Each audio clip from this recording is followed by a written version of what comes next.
Well, good evening, ladies and gentlemen, and welcome to ACHS Paul Talk. I'm Bear broadcaster John Mask. You're joining us tonight here in the Bears Den on a wet and rainy Friday night. Hopefully it's going to clear up. I saw a rainbow earlier, we know, or at least we hope that's a good sign of things to come. And we're just going to shed a little light on the subject here. Going to wait to see what's about to unfold here. If you're listening to us on Paul Talk as usual, we're glad that you've joined us. Hopefully we are here for a good night of Alcorn Central football. If you're with us and you are there on YouTube instead, we hope that you have us as well. We're going to do our best to give you coverage, video coverage of tonight's game. Of course, we're working with the rain, so please bear with us as we try to make sure we keep our equipment safe, and more than that, keep our equipment operators safe. We've got some wonderful students as members of our media team assisting us in the broadcast tonight, so we're extremely thankful and extremely appreciative of all the work that they will be doing for us this evening. We're going to have the best broadcast that we can do in the conditions that we've got, but the good Lord gave them to us, and we're going to take that chance to keep things rolling here this evening on this broadcast for tonight's game. So we're thanking you again for joining us for another edition of ACHS Paul Talk. Both teams to the center of the field as the captains have arrived. It appears that the Bears have won the toss, and the head referee is speaking with senior captain number 15, Charlie Staley. He has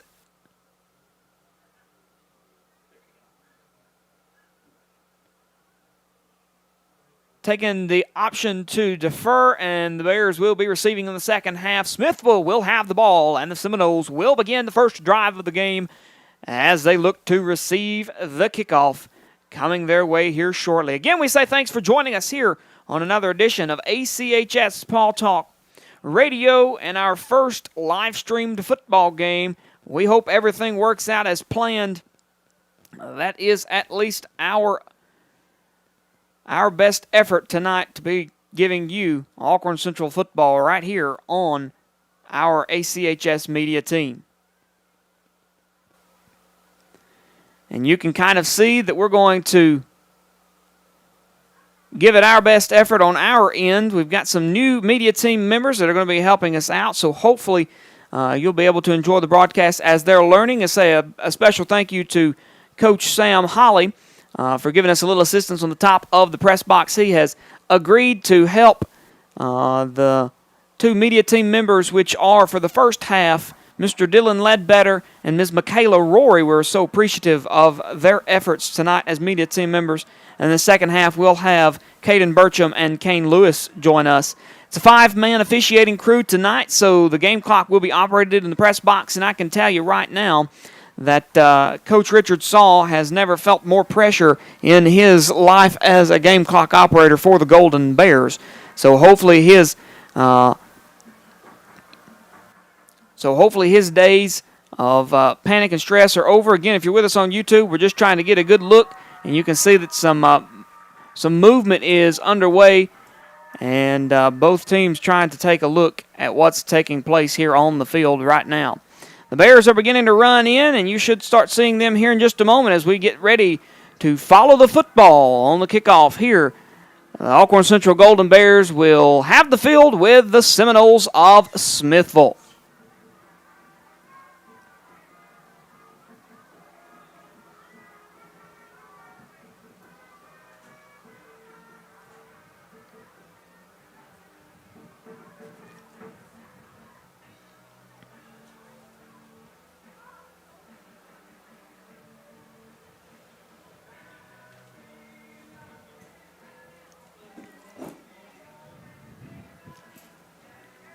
And I tell you, it's been quite the series of events in the last few days on part of the radio and video crew here. Of course, we've introduced our new media team, and so excited to see all the work that we'll be able to accomplish with that. But the most consistent part of our radio venture here in Alcorn Central has been the consistency of our radio board. Of course, it's a little older. I mean, it's not too terribly old for an analog mixing board. It's nothing unusual for them to last several years, and I got it out yesterday, planning to get things ready, and Well, it was the only thing that wasn't doing what it was supposed to. So this morning we went and snagged another one out of the gym, and hope there's nobody in there shooting hoops, because if so, they're not listening to music, because I've got the soundboard with me. But anyways, we're glad to have you along here for the ride as we try to give you what's going on here on the field. As we begin to work, I do want to preface this, that there's going to be some hiccups, there's going to be some delays. If the camera goes black for just a bit, it's because the rain or the storm has overtaken our media team, and so you might see a trash bag come over the camera. Just know the audio will always be there. We're going to make sure that we do our best to get things lined up. It's a trial and error run. You can only practice so many times, but there's nothing like the real thing, as we are about to get things underway here with our Golden Bears. The rain has set in just as we thought it wasn't coming. It has come upon us, and the Bears are about to take the kick here for the first quarter. There goes the ball. It's up off the foot of Keegan Hicks into the hand of a Seminole. He'll be out to the right side. A couple Golden Bears trying to track him down. He's into the middle of the pack. We'll see a host of Bears come in top of him, and that'll be led by number 28, Colt Fields, and he'll be brought down just shy of the 40-yard line, and that will get us to the start of the ball game. You can see the rain coming down. Again, we say a thank you to Coach Holly for being up there, keeping our kids safe. And who knows, he might be the one holding the broken umbrella. But, as long as it's keeping the rain off the camera, all is well. I'm going to owe him big time for this one, I think, because he just kind of volunteered himself for this. He just didn't quite know what he was getting himself into, I don't believe. And we're going to see the Seminoles take to the field, and I had printed 2 rosters. I was planned and prepared to go and left them on the copy machine, so don't have the words in front of me unless I pull them up on my iPad, which I can do so. Pass out to the right side, and he's wrapped up. Talon Kemp grabs him at the knees, and he'll put him down behind the line of scrimmage for the first tackle of the game. That'll be a tackle for loss. Talon Kemp will be the man in control, and he'll be picking up that defensive mark in the stats column there. Ball's going to be put back another 4 yards. That leaves us 2nd and 14 now.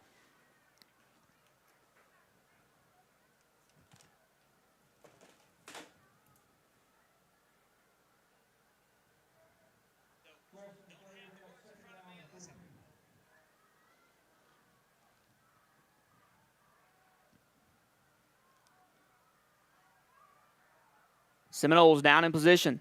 There's a snap, the big handoff off to the right side, and a pack of Bears going to fall on top of him. That'll be a gain for the Seminoles, but not much. And, as we looked at the weather earlier today, it said the rain should move out around 6:30, and it'll be clear for the rest of the night. Well, you can count on that. You can count on the radar just as much as you can count on.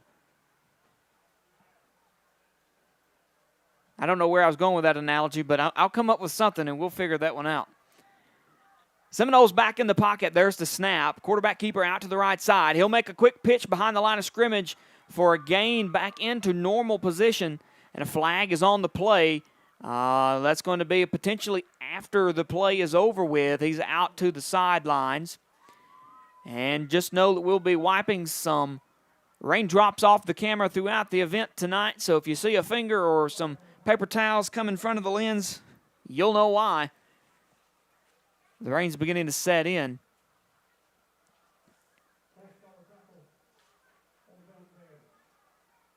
There's going to be a horse collar on the Golden Bears, and that will be a penalty. That will give the Seminoles a first down and just a bit more. They'll walk into Golden Bear territory, and the Seminoles will have the ball for the first time across the 50-yard line on the first drive of the ball game. The rain has set in. Men and women are getting up and leaving. Maybe that means that we're going to have a larger following tonight.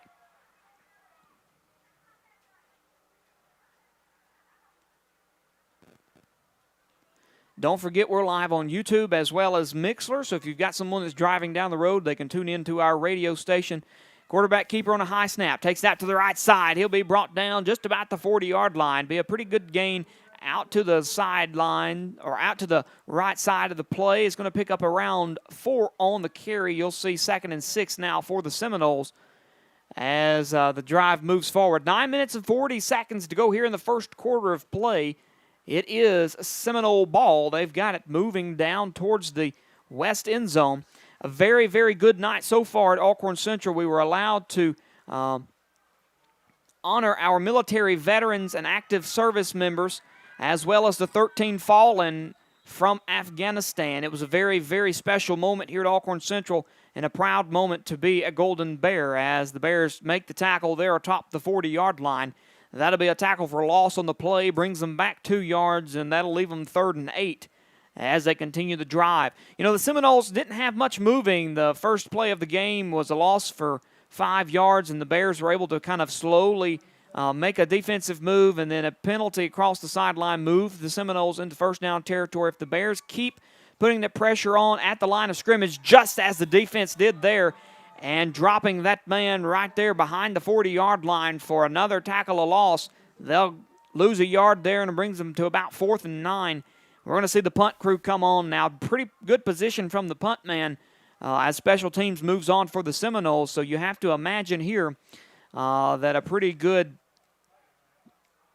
kick could put the Bears pretty far behind, but that's only accounting for where the men actually pull off the return. Ball's a little low. He'll get the kick up. It's a bit high out to the side. We'll see where the caught is, and it's on the ground. Could there be a fumble on the play? It'll be picked up, and the Bears down the sidelines. He'll be pulled down just shy of what looks to be the 10-yard line, and the Bears will have it first drive of the ball game, and a good distance to go. The offense makes its way to the field. Golden Bears will have the first down there, and life will be good as long as they can keep things rolling in the right direction. Again, we say thank you for joining us here on ACHS Paul Talk. Don't forget, we're on Mixlr and YouTube as well. Check us out in both places. We hope to carry good coverage tonight on our inaugural football game with the media team doing a live broadcast. They are definitely earning their community service hours tonight. Wet conditions and all.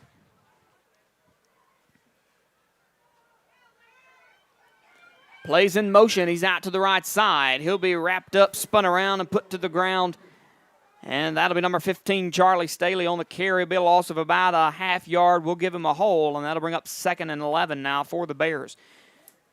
Got to make some transitions here offensively, trying to get things in motion, get things moving.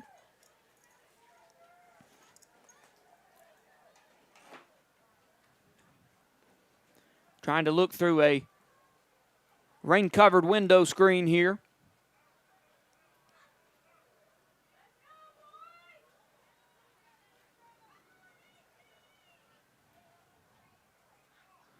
Plays in motion. Set back for a throw. That's number 15, Staley. He goes out, and the ball is caught. That will be a Golden Bear reception. Move the chains forward. The Bears are headed downfield.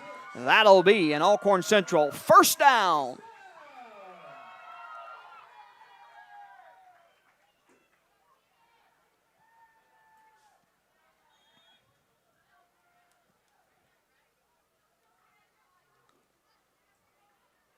And that was going to be number 6, Keegan Hicks, on the reception here on the Golden Bear sideline for a good move downfield. Bears were behind the 10, and now they've pushed closer to the 35. They'll have it 1st and 10 from their own 33-yard line. Flags on the play. And that's going to be an offsides, I believe. I believe a Seminole may have jumped in the neutral zone. Head referee comes down to the field. He's checking on the sideline. What's the call? He's going to talk with his line judge here. And it's not often you see a 5-man crew. Usually it's a 6-man crew. You've got 2 on the side, 1 on offense, 1 on defense. You've got the head referee in the back of the offense, 2 on offense, 2 on defense. On either side of the ball, you've got 1 man in the backfield behind the offense. That's the head referee. And you've got the center judge, which is over here behind the defense, playing in the back. And so it's unique to see a 5-man crew. Offsides.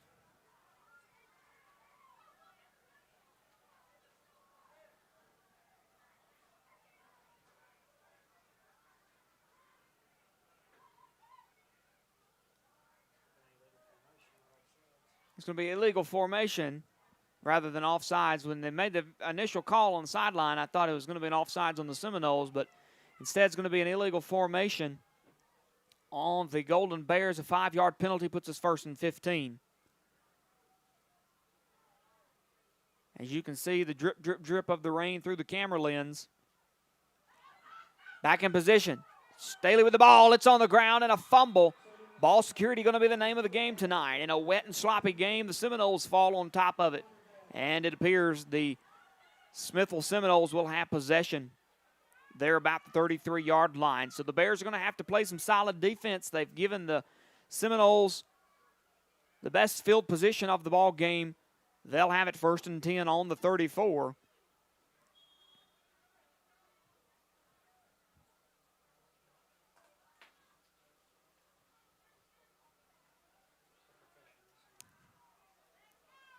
And I want to say thank you to Mr. Daniel Derrick, who's been our substitute stats man as Mr. Riley Mask has come wheeling in out of work. He's here with us, got his Dr. Pepper and his hamburger in hand, ready to grab his pencil and get the game started.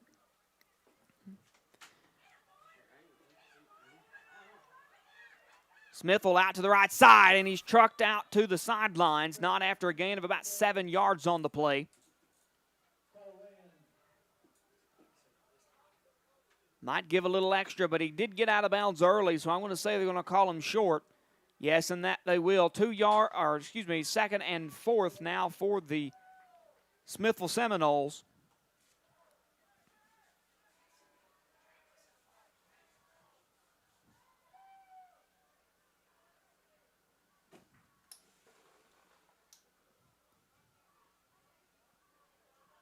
Clear skies to the north. Cloudy skies to the south. Hoping the rain's about to pass. Smithville Seminoles through the middle. A host of Bears on top, but he's going, and he'll get down way past the 1st down marker as number 6, Keegan Hicks. Number 26, Riley Lambert on the tackle there. He'll get him down, but the Smithville Seminoles down to the 15-yard line. Now the closest they've been to a goal all night long. 5 minutes and 33 seconds to go here in the first quarter of play. 0-0, both teams with no score yet in a wet contest here in the Bears' den. Smithville in the pocket, comes back, handoff up the middle. He grabs the man. Couple will be met at the line of scrimmage, and he'll be brought down for what looks to potentially be a gain of about a yard on the play. Comes up 2nd and 9. The Bears have to work hard defensively here. You've got to get the stop. You've got 5 minutes to go here. 5 minutes to go here in the first quarter of play. You've got to work on making sure you get the ball down, you get it exactly where it needs to be, and you pull it into the right position.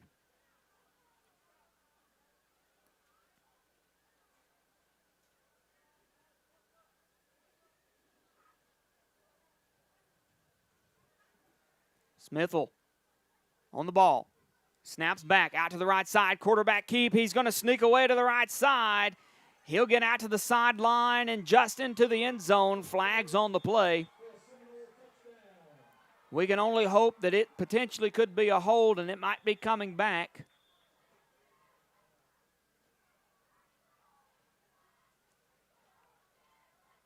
On the run, he did reach the end zone, however. That would have been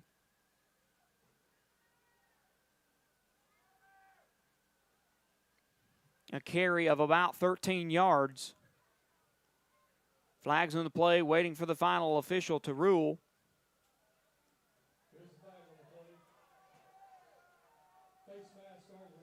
And that'll be a face mask on the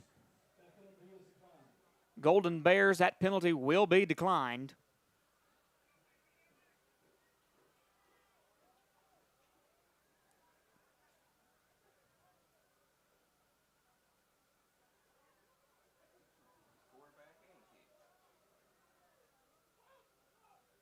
And the Smithville Seminoles will try to go for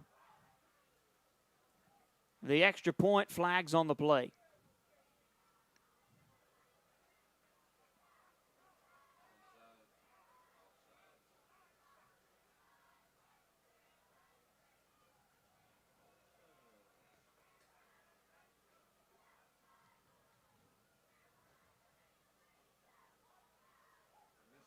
illegal formation on the Golden Bears. They'll move the distance, or they'll move the football half the distance of the goal, and the Seminoles will have another chance to go at it.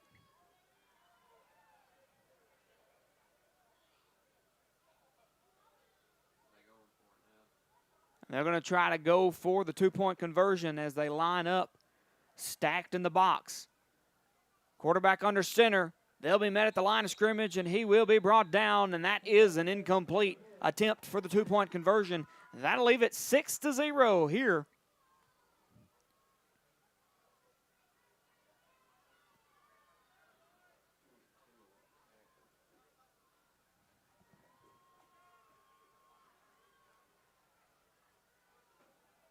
In the Bears' den. 6-0 as that's your score.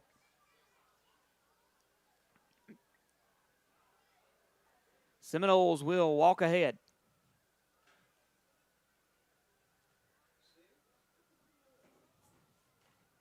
And the Bears are going to look to make the kick. 6-0, 4:24 to go here in the first quarter of play. Smithville with the lead as Alcorn Central prepares to receive the kick.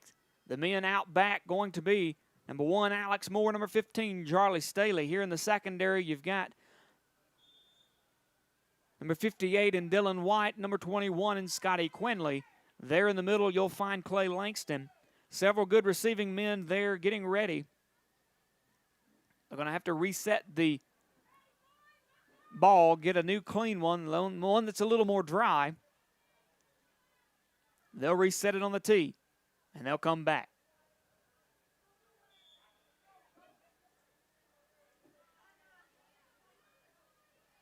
There goes. Kicks up a bit short on a little pooch kick out to the right side. Dylan White grabs it, and he'll fall right on top of it. About the 32 or 3 yard line, and that'll be a Golden Bear first down as we begin moving forward.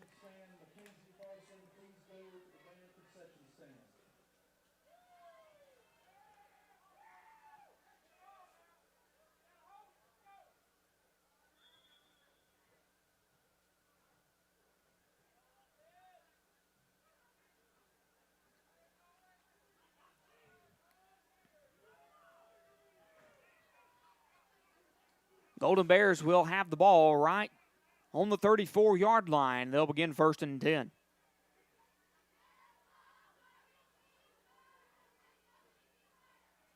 Snaps back a bit low. The off the hand of Staley, going to be a direct handoff there. He'll try to get up the middle. He'll get hit by a couple men and brought down. In possession on the carry, number 21, Scotty Quinley. Flags on the play, conference being held there by the officials.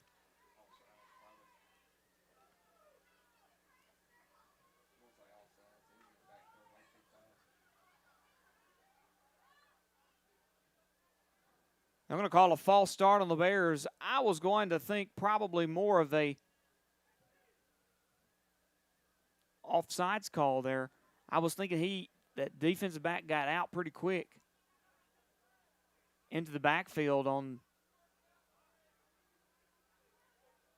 the snap, but officials will say otherwise. That'll take the Bears back 5 yards.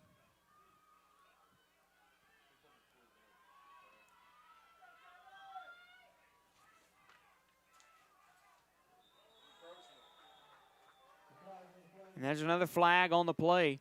Another false start on the Bears. Had some movement out here on the right side. They're going to call that one with Keegan Hicks. He was seeing some motion laterally off of the Seminoles, and they're going to say he jumped the neutral zone there. Couple of Golden Bear fans just a bit upset, understandably, here. And we'll get things back in motion. 3:49 to go here in the first quarter of play. Those of you who are watching, we appreciate you for being with us on YouTube. And I know the only thing that you're missing right now is the clock. That and the fact that the quarters you might not be able to see. I'll see if I can't change that. We don't have a running clock, mostly because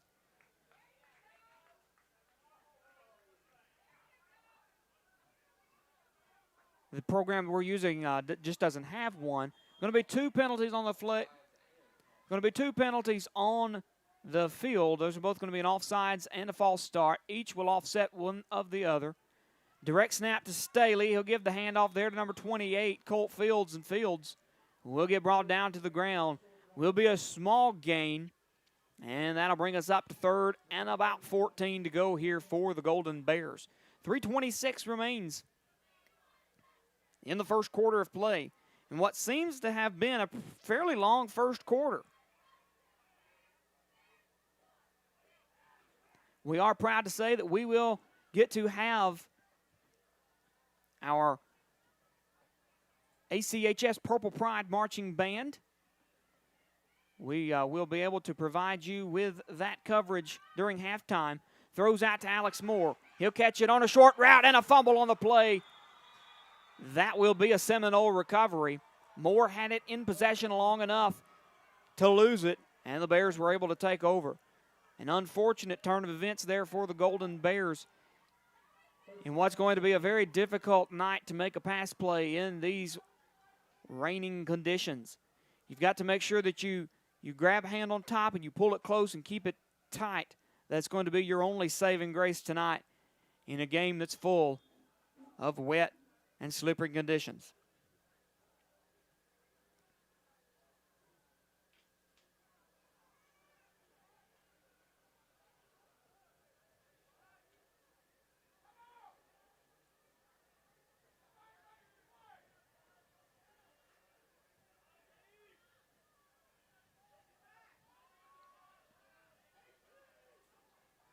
Two minutes, 52 seconds to go in the first quarter. 6-0 Seminoles with the lead. They've got the ball out from the 30. He'll get to the 25, break loose, stretch forward. And on the tackle at the knees there by the Bears, will put him down just shy of the 20-yard line.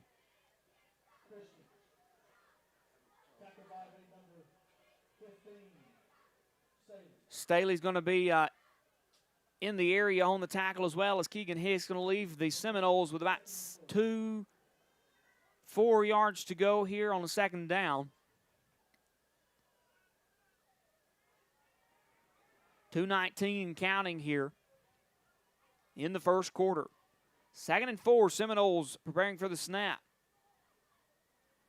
They'll come back, look for the throw, and a one-hand reception. He'll pick it up right there at the 10-yard line, step out of bounds about the 8. That was a solid move there. He hit it right on the nose of the ball. He dripped it in on top of his shoulder, and that is when he stepped out of bounds.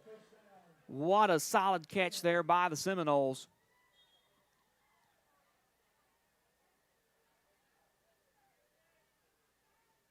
First and 10, or first and goal rather, as they're right inside the 10-yard line. The Seminoles try to make another move. 2:03 to go here in the first quarter. Bears need to find some movement defensively. You've got to find a way to get through this Seminole offense and get the break before they get around. Quarterback keeper out to the left side. He'll break off the corner, find a pocket. A couple of Bears will wrap him up shy of the goal line. It's 2nd and goal. They've got about 1.5 yards to go. It's going to be very crucial for the Bears to get in and make a little action. They've got to find a way to jump inside and cause a little trouble.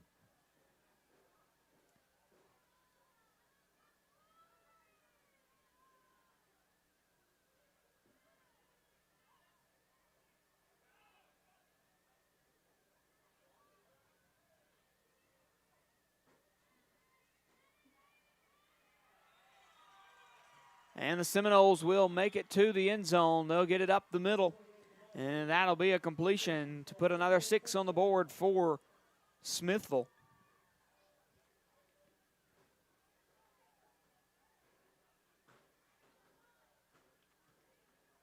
Bears need to find their rhythm. That's going to be the most important thing. You just got to get on top and you just got to find your rhythm. You've got to get something started offensively in a game that's been kind of difficult to get things rolling, get things moving. But once you can get something started, you can get that momentum moving forward, you can begin to see the roll take place. And the extra point will score. That'll put 13-0 on the board for the Smithville Seminoles as the Bears try their best to find some rhythm here in the first half. 1:10 to go here in quarter number one. We are about to get ready for another Golden Bear kick return.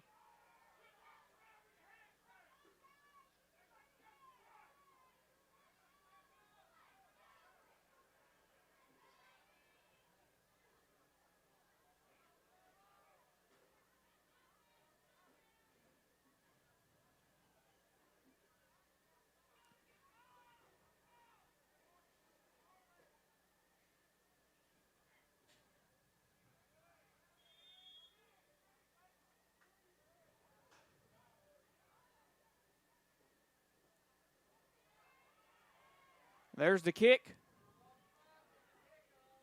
And it will be into the end zone for a touchback, and the Bears will have a starting field position near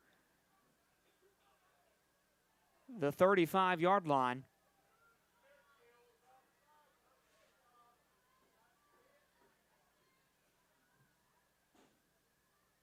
Rather, they're going to spot it at the 20. Referee's going to make a quick move there.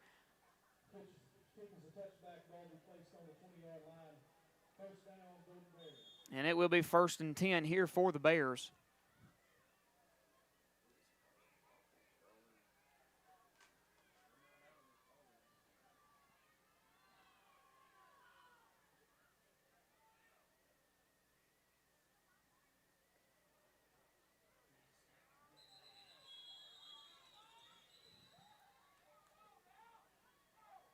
Bears are going to see a little trouble moving forward there. They'll pick up a couple yards on the carry.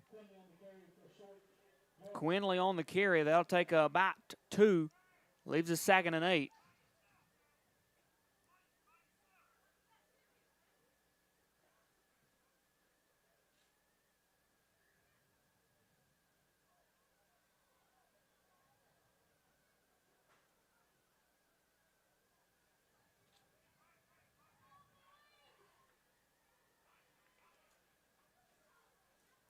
Down in formation. Hand up the middle. A big gain of just a few yards there for another short jab by the Bears. Bears are going to try to take some time off. They're going to try to move as slowly and forward as they can. The shorter the drives you go up the middle with a couple of men on either side, you're going to be able to provide a little more ball protection there. You're going to leave a few men stacked up through the box moving forward. Let that offensive line kind of push you ahead and just do a slow roll like a bulldozer push. And if the ball was to come loose, you've got a few men in the area. When you send a ball flying in the air, especially in the conditions that we're seeing right now, you don't necessarily guarantee yourself 100% ability to secure the ball, and that is exactly what the Bears are going to need to have in tonight's ball game. 13-0 the final at the end of the first quarter of play. We are about to have second quarter Golden Bear action right here on ACHS Paul Talk, ACHS Media. You are listening to Bear broadcaster John Mask by way of the ACHS Media team. A special thank you to our first half camera crew.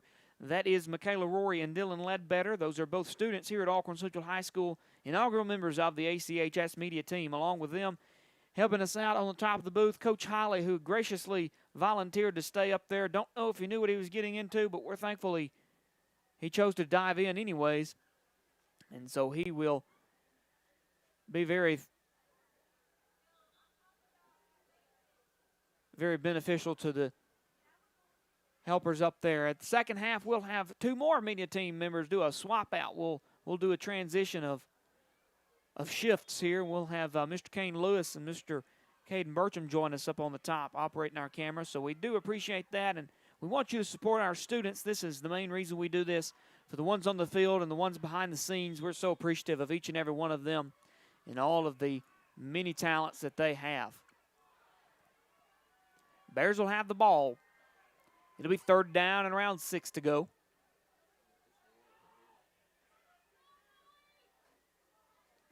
There's the snap. It's in the air. And an interception into the hands of a Seminole. He'll break out to the right side. He'll get wrapped up. And that's going to be number 21, Scotty Quinley, to put him on the ground. That was intended receiver number 1, Alex Moore. The defender cut a little quick. He stopped in on the ankle, did a quick spin. He was just able to get his hands right in front of Moore before the pass could be put into his hands. And so the Bears will begin the second quarter in a difficult position with an interception to begin the first 12 minutes here in Golden Bear football. 11:49 remains here in the second quarter of play. We're in first half action. 13-0. The Seminoles have the lead to the Bears. They were unsuccessful on the first extra point. And then they had a penalty flag. They attempted for a two-point conversion and came up incomplete. So that leaves us 13-0. Should be a face mask right there. The Seminole quarterback who had a keep, he grabbed a hold of the face mask, turned him around, looked like he put him on the ground. I don't see a flag on the play, but I'm going to say that was a definite missed call there by the officiating crew. Will be some pressure in the backfield, puts the quarterback in a far back position, going to leave the Seminoles second and a country mile here to move forward, but could be even more had we seen some yellow material hit the field.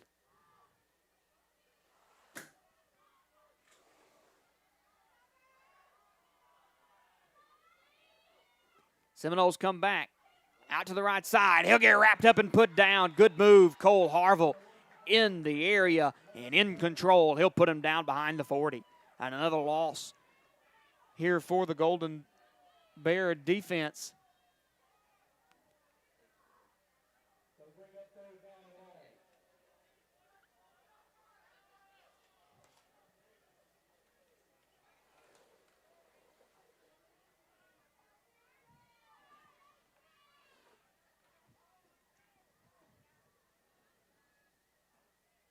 Seminoles have it. 3rd and long. Rain has stopped. Looks like the skies are trying to clear. And we'll see a timeout taken by the head coach of the Smithville Seminoles. And that will bring us to 10 minutes and 18 seconds to go here in the first half of play. 13-0. Seminoles have the lead. And you're going to see Coach Meeks meet with his men there near the 30-yard line, trying to rally up some big defensive stands. 3rd and long here, you're probably going to expect a pretty explosive play. They're going to, more than likely, I would assume, try to drop back in the pocket, send one flying. You've got to make sure you've got coverage downfield. Make sure that your safeties are watching intently on the ball and being able to knock down that pass if it comes.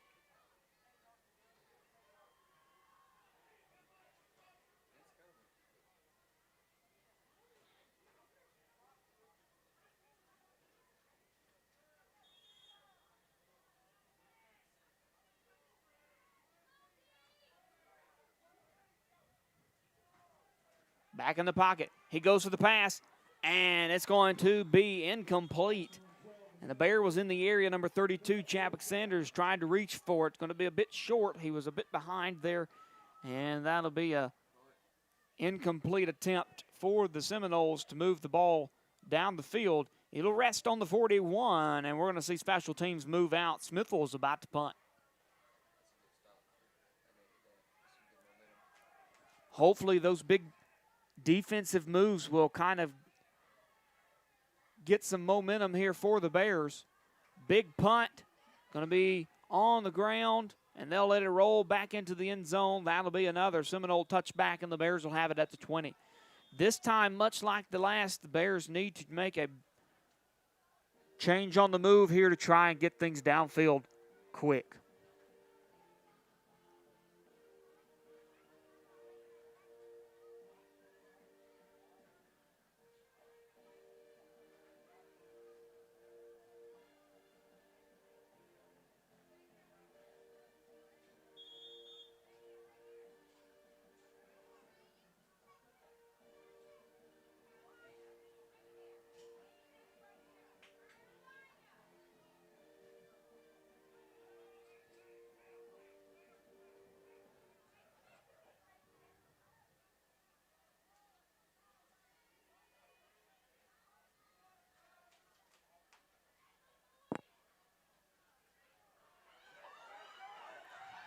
And we're going to see a run out to the right side. Charlie Staley's down the sidelines. He's to the 30, the 25, the 20, the 15, the 10, the 5, and he's across the goal line for a Golden Bear touchdown. In a quick, explosive play that came out of nowhere, the Bears were able to draw it up and get it down the field. They'll put points on the board here with 9:47 to go in the second quarter. The Bears have now gotten some scoring done. Now all that's left is a continuance. 13-6. Now the Bears will try for some extra points.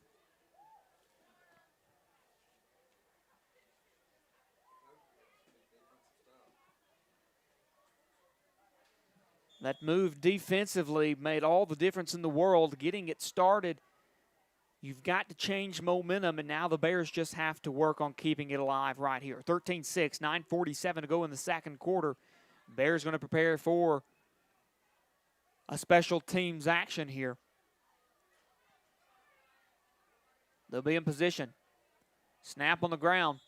Staley's going to have to fall on top of it. He can't make move with it. And that'll leave us 13-6. Still not a bad way to start. Trying to turn the clocks around here. The Bears only down by 7. 13-6, 9:47 to go here in the second quarter of play.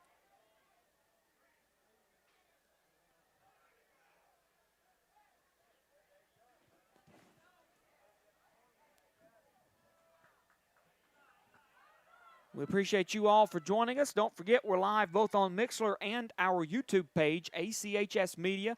So if you would like a audio and video version of tonight's game, check us out on YouTube, ACHS Media. If you've got a smart TV, you can pull it up there and watch it from the comfort of your home, just as if you were listening to ESPN. We're just the much more economical version. Probably less qualified and a lot less trained, too. But, you know, we're here nonetheless, and we're proud to be giving you Golden Bear Athletics here with ACHS Media. Special night for the media team. They are on the top of the press box, or just a few at least. And they are doing an excellent job providing us video coverage tonight. Keegan Hicks preparing for the kick. Up in the air. Out to the 30.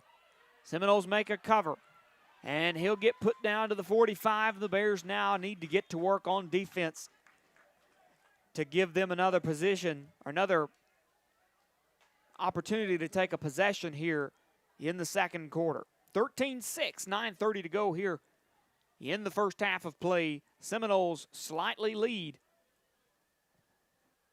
the Bears of Alcorn Central. Again, we had a very great pregame show as we honored our military veterans and active duty service members that were here in attendance, as well as the 13 fallen members of the United States Army, Navy, and Marine Corps who bravely gave their lives in Afghanistan just in the recent months. We had a great time honoring those. We had the presentation of colors by our local National Guard division, and we saw our Golden Bear football team present flags in honor of the 13 fallen members.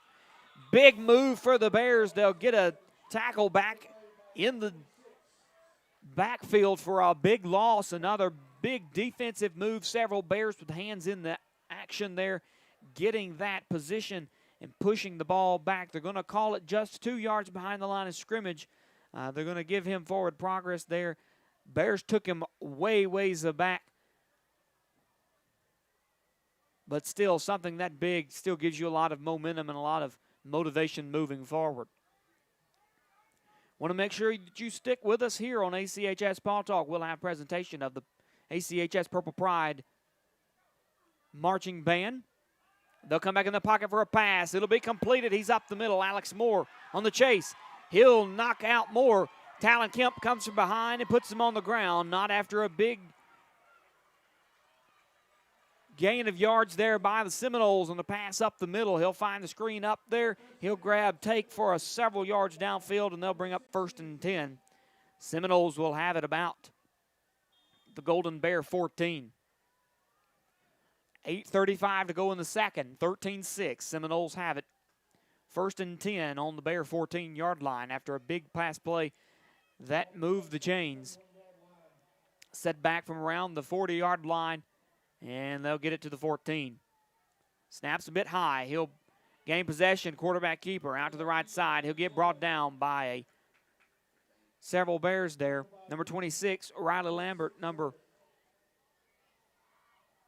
28, Colt Fields.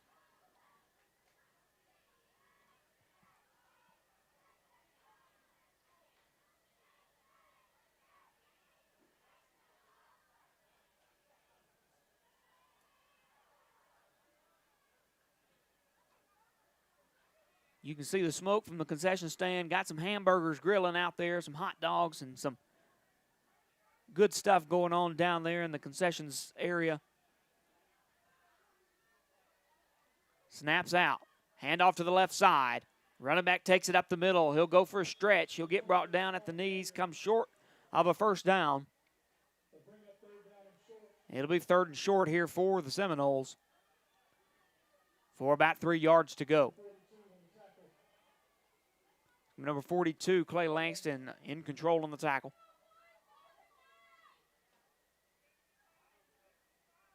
Gonna need some big movement here by the defense. You've got to find a way to build the wall and get it stopped.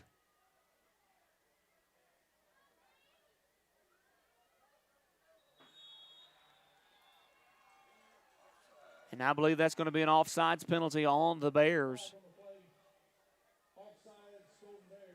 A hard break for the Bears. That'll move the Smithville Seminoles into first down territory. They'll be just barely in front of the 5. And now it'll be 1st and goal. In what could be the biggest move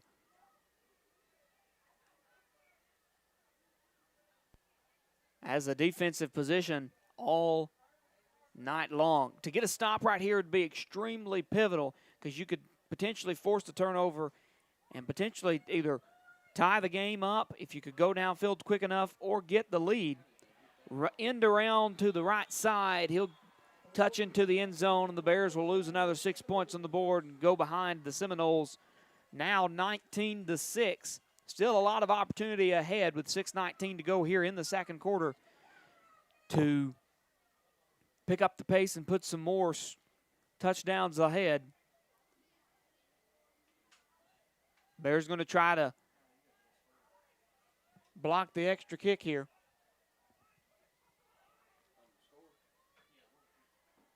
Down in position. They'll make the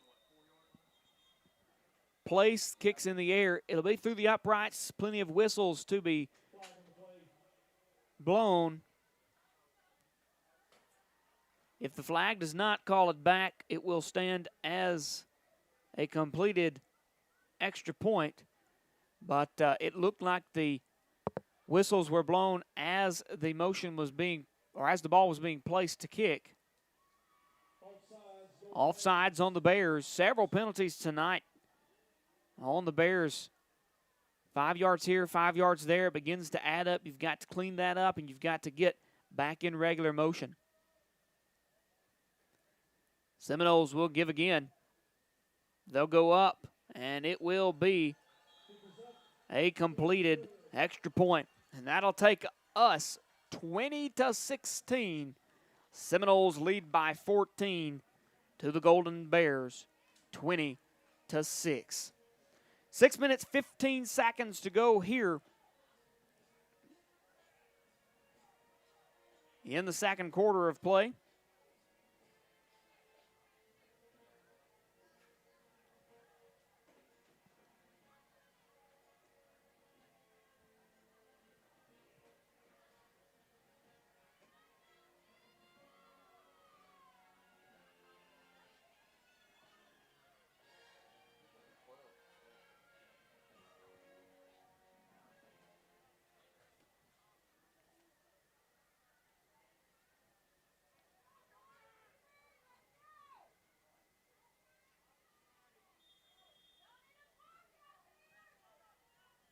And they are setting the place here for the kick.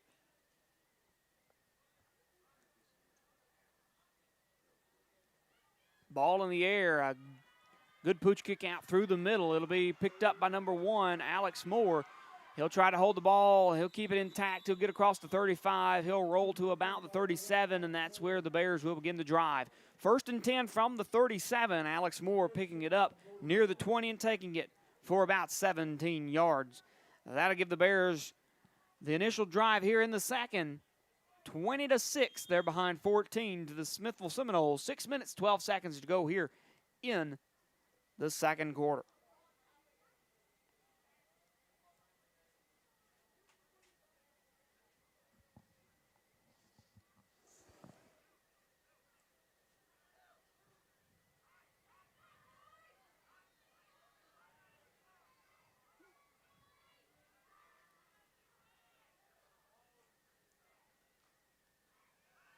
Back in the pocket. There's a throw, and it will be incomplete.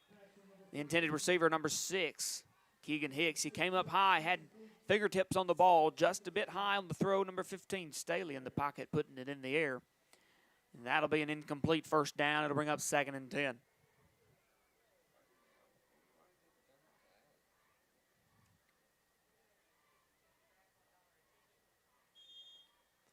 Second and 10, the Bears going to try and give another plan here as they look to send things downfield.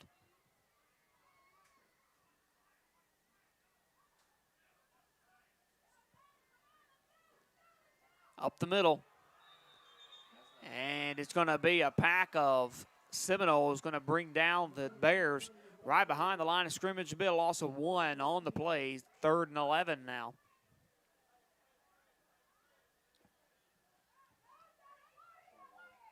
Scotty Quinley on the carry there for the Bears.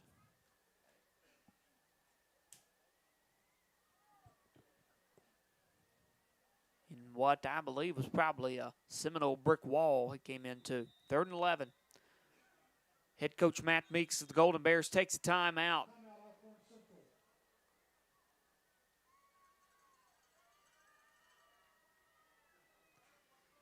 That'll be a chance for the Bears to regroup.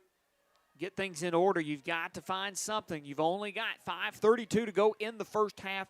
You want to get yourself on the board again. You're going to receive the kick here in the second, so you're going to have an opportunity, if you can get a good return off that, to get some good field position to potentially put yourself back in the ball game in a tied score if you can get it down the field. If not, you might be able to, if you can get 2 consecutive runs down into the end zone, potentially take a 2-point ahead if you can complete both 2-point conversions on each play.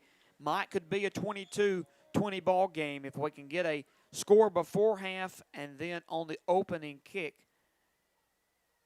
in the second half of play. So the Bears have a couple of things in motion, going to try to get things ready to go. 2 receivers set out to the far right side and 2 receivers set to the near side. In the pocket goes Talon Kemp. He sends it up in the air. And it's going to be a catch off the hands of a Seminole and into that of number 42, Clay Langston, for a reception. He'll take it to the 45, and the Bears are moving the chains. 1st and 10, Alcorn Central down the field. Those of you that are watching, I hope you saw it. What a solid play there. Good way to follow through. Clay Langston keeping things moving for the Bears after a nice, good pitch by number 16, Talon Kemp.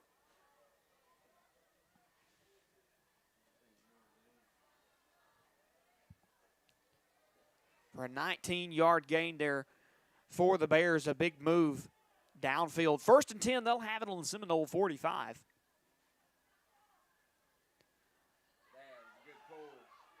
Going to be a pull out to the right side. Staley's going to fake the handoff to Quinley, and he keeps on moving. He will keep it trucking all the way like a train moving down the track to get another Golden Bear first down.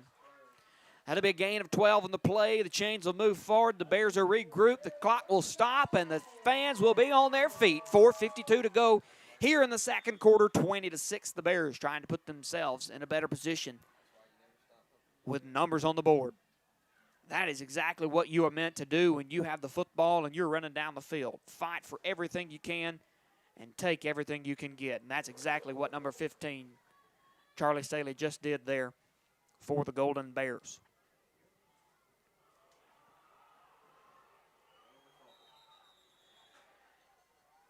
Going to potentially be a lost ball on the play. Fumble. And that'll be a recovery by the Smithville Seminoles. A very hard break on the offense, but nothing that you can't recover from. If you can put up a big stop right here, you've still got 4 minutes and 21 seconds on the clock to turn things around and to give yourselves a better feat moving into the locker room at halftime. You've just got to make that stop defensively and get some big plays moving out on the ball, and you can put yourself back in the position that you were trying to get there just momentarily.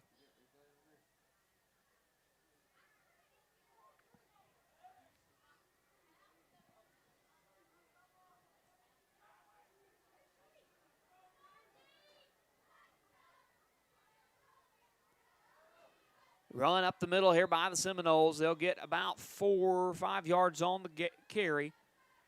That'll leave us 2nd and 5.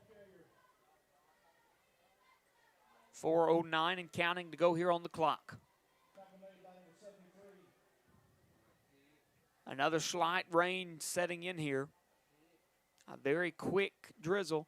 Right now would be a good time to see a pass play by the Seminoles, one that the Bears could break up and take possession and bring it back to the house. Pick 6 would be lovely right now. But you have to imagine with the rain here and the clock where it's at, the Seminoles are probably going to be conservative. Bears are going to get a good stop at the line of scrimmage. 2nd and 5, it will remain.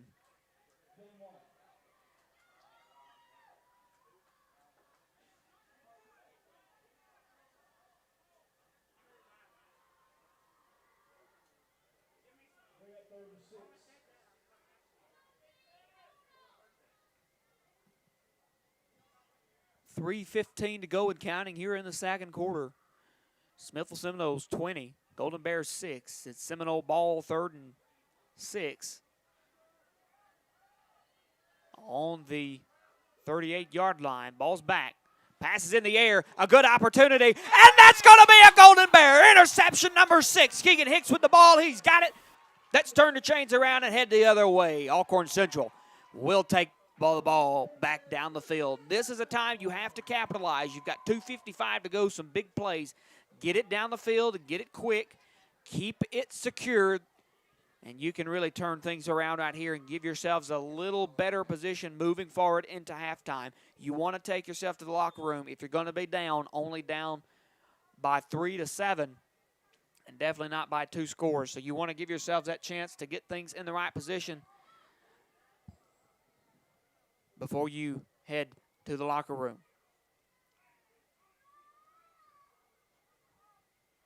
Two receivers set out to the right side. Going to be a little screen pass out to Alex Moore. He'll try to break a defender. He'll try to cut loose.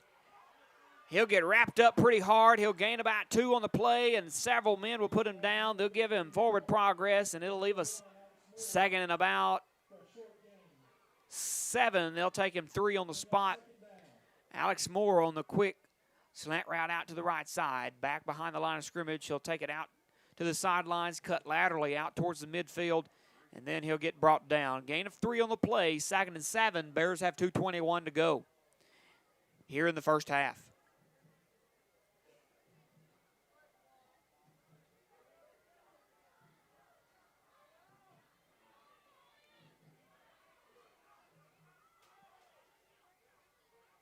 There's the snap and a fumble on the play. It looks like it'll be a Smithville Seminole recovery. Scotty Quinley had possession moving forward. Looks like he had a little forward lean. His shoulders were a little ahead of his hips. And he kind of stumbled on his feet, lost possession of the ball, hits the ground, and the Seminoles take back over. Nothing else. You got to keep him out of the end zone. Now if you're going to go ahead 20-6, you don't want the score to be any different going into halftime. And that'll be the official just go ahead and giving the final call there.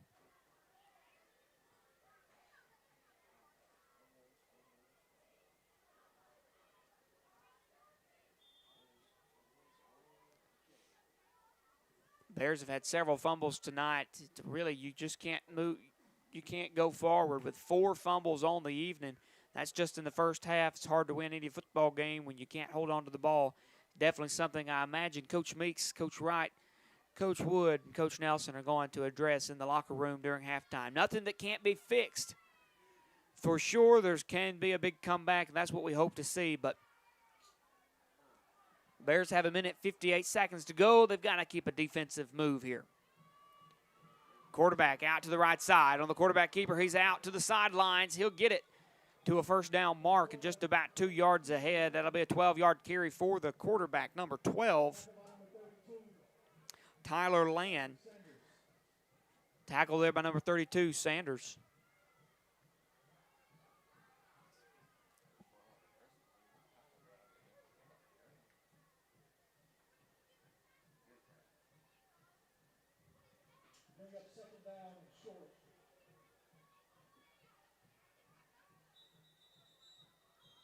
Couple whistles on the field. Timeout. Coach Wright would like to meet with his defense here. Coach Meeks as well. They'll take the timeout.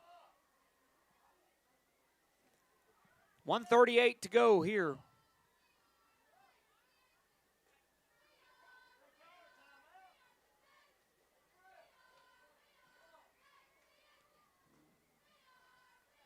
.136 should remain on the clock. Looks like it counted down 7 seconds. They might want to put those back on. It's at 1:29 right now. 1:36 is when the timeout was called. 20-6 the score.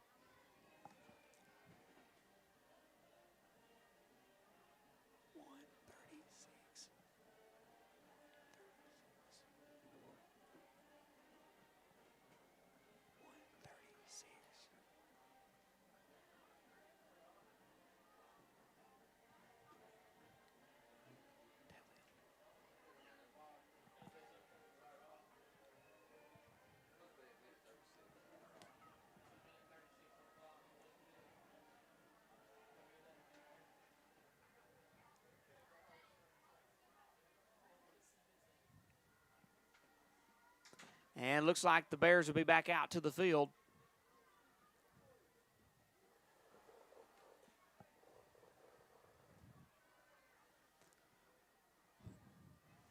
After the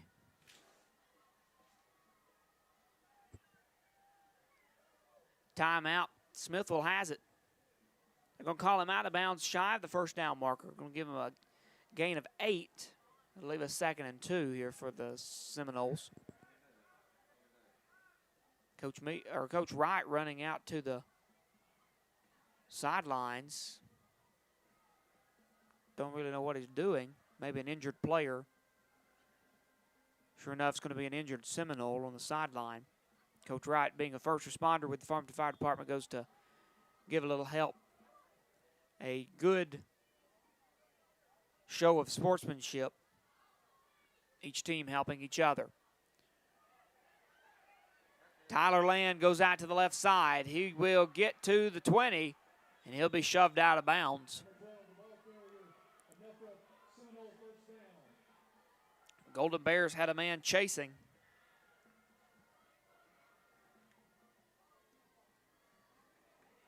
Got him out. That will be a first down for the Seminoles with 1:28 to go.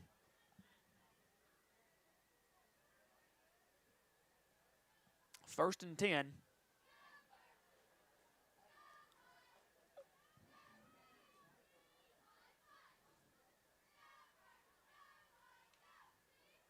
Snaps back. Land in the backfield. He'll get dropped. There's a fumble on the play. Could the Bears have it?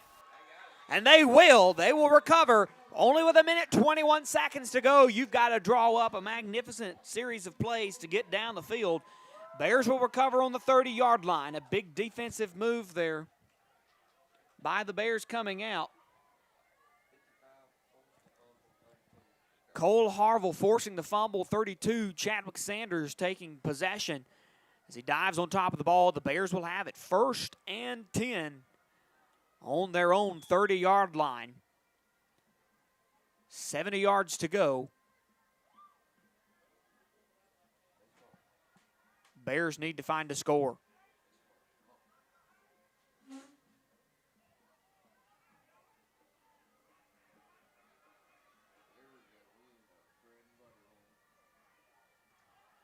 Charlie Staley Out to the right side. He gets a cut. Got a couple of defenders. He's going to break them. He's down the sidelines. He will jump and try to make a hurdle. He will get to the 30.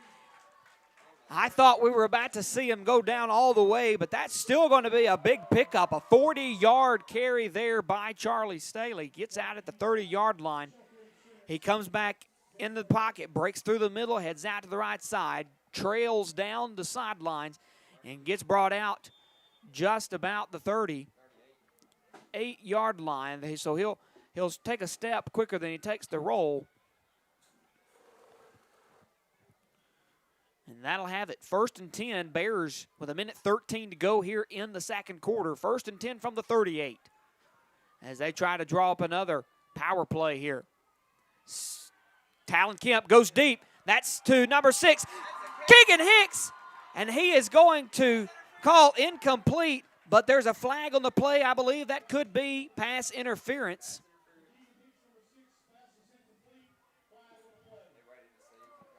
He was going to wait to see if that was caught. Had he caught that, the reception would have stood. The Bears would have been inside the 10-yard line.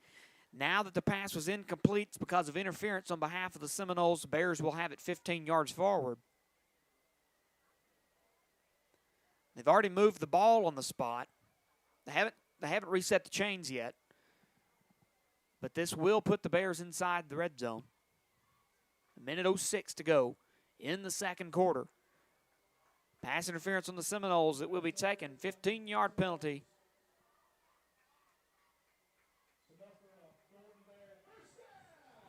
From the original spot. And that, excuse me, not from the 38. That was from the 33, rather. So that'll be 15 yards forward from the 33.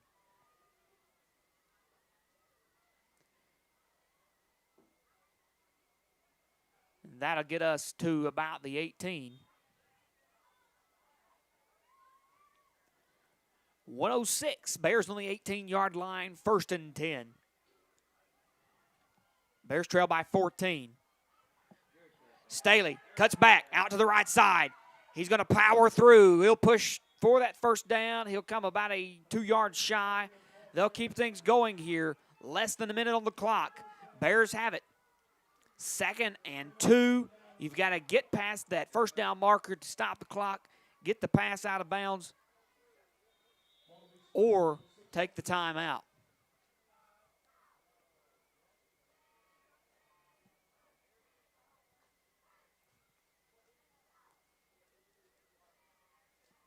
And they'll go ahead and they'll take the timeout. 42.6 seconds to go. Or rather, he spiked the ball to stop the clock there.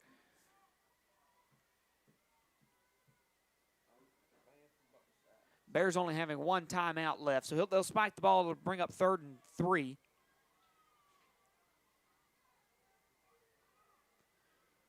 Snaps back. Staley's up the middle.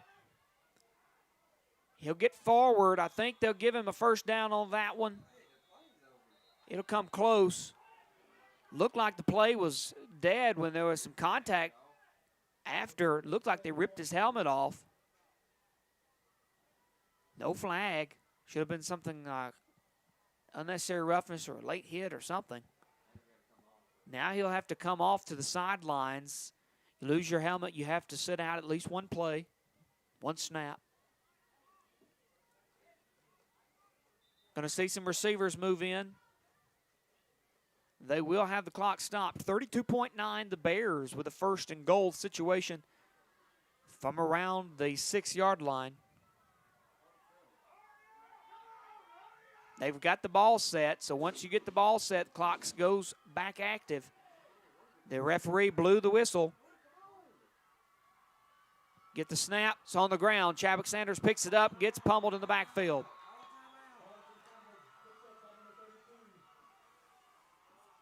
Timeout by head coach Matt Meeks, his last of the half. 12 seconds to go here, and the Bears really, really need a big play here. You got to get 10 yards to the end zone. You've got 12 seconds to go, no timeouts left. It's now 2nd and goal in a very critical position.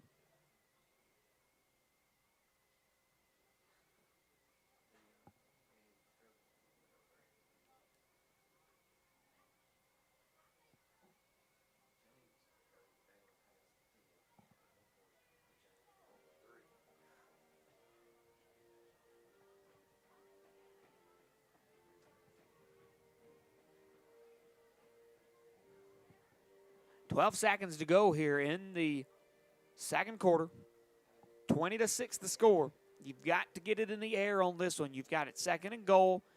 If you go incomplete, you get the clock to stop.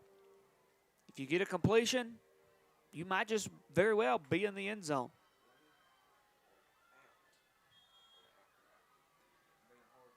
Keegan Hicks, the only man set out in reception mode. Alex Moore's coming out. He goes inside.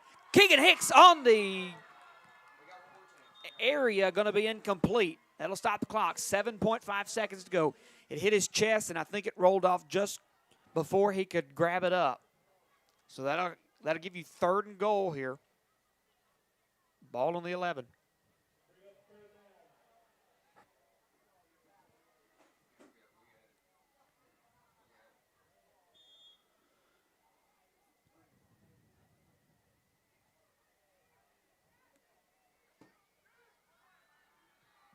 .5 seconds to go. 20-6. Talon Kemp back in the pocket. Looks for the throw. He goes deep.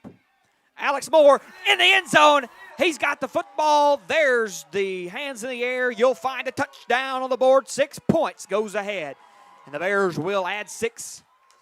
That'll be 20-12. Now we can see if the Bears can take that 2-point conversion and make it happen. That could put the Bears within 6. They will receive the football in the second half. So if they can make this 2 points here, you've got it within 6. You could, if taking it on an opening kick, put yourself in a 22-20 position if you could score off the opening drive of the second half. It's going to be a run up the middle, and it'll come up incomplete. He'll get wrapped up and put down there, and that'll leave 1.8 seconds to go. 20-12 the score.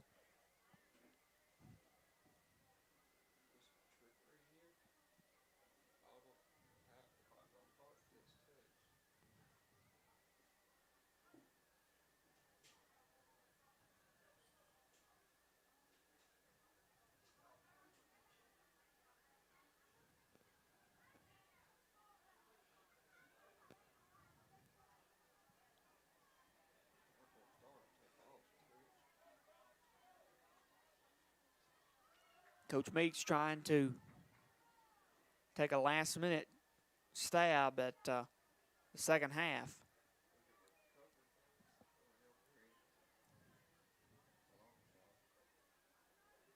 .8 seconds, not saying anything's impossible, but be very difficult to drum up anything substantial here. But never say never.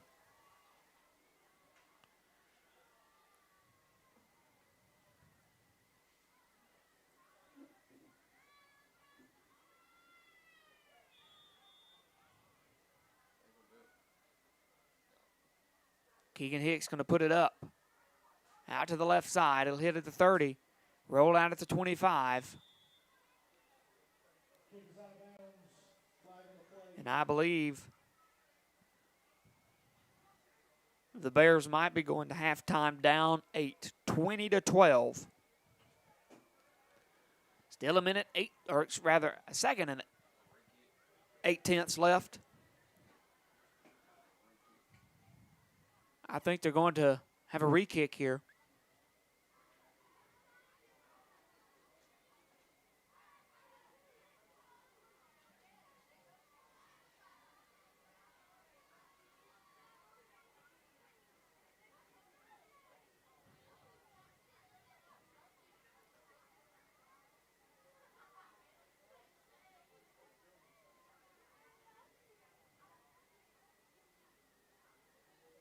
And they're going to reset the tee. Keegan Hicks gets set back. And we'll try this again. There goes the kick. It's up. It'll be into the hand of a Smithville Seminole, and the clock will expire once they get him on the ground. That'll put him down. And that'll be the end of the first half of play. 20-12, the score at the end of 2. We are about to prepare for a Golden Bear halftime with the performance of our ACHS Purple Pride Marching Band, but also the visiting Band of the Seminoles, and that will be the Pride of the Tribe in Smithville. We'll have a look at our stats here at the opening of our second half of play.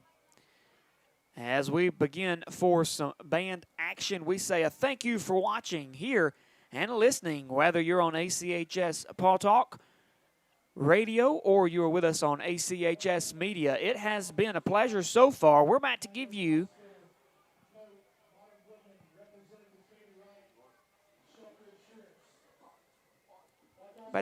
some defensive stats here, just looking at some penalty markers. The Bears have given up 25 yards in penalties with a horse collar and 2 offsides.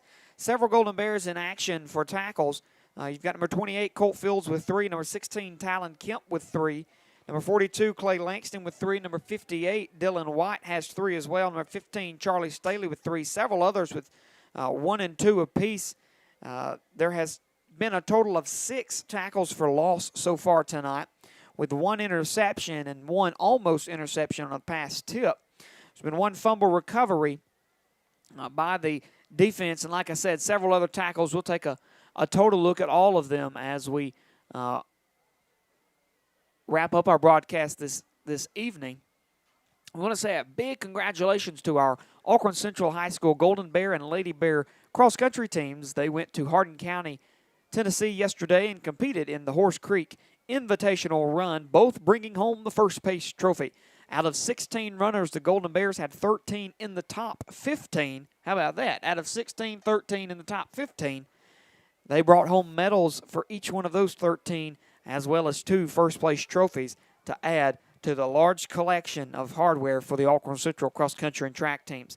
For our offensive stats in the first half, number 15, Charlie Staley, rushing the ball for 10 total carries and a total of 144 yards, his largest of which being 80 yards. That was his 4th carry of the game. Number 28, Colt Fields, has a total of 1 carry for 1 yard. Number 21, Scotty Quinley, with 3 carries, has a fumble and a total of 1 yard gain. Number 16, Talon Kemp, with a loss of a yard on 1 carry. And number 32, Chadwick Sanders, with 2 carries, a loss of 4 yards. Passing tonight, number 15, Charlie Staley, with 3 passes, 2 being complete, 1 for 25 yards and 1 for 3 for a total of 28 yards. And number 16, Talon Kemp, with a total of 5 passes. He is 2 for 5 tonight with 3 incompletions. 2 did complete, and that was for 19 and 13 yards apiece for a total of 32 yards passing. Receiving tonight, number 6, Keegan Hicks, with a reception of 25 yards. Number 16, Talon Kemp, with a reception of 3 and 13 yards. Out of 3 total chances, he's picked up 16.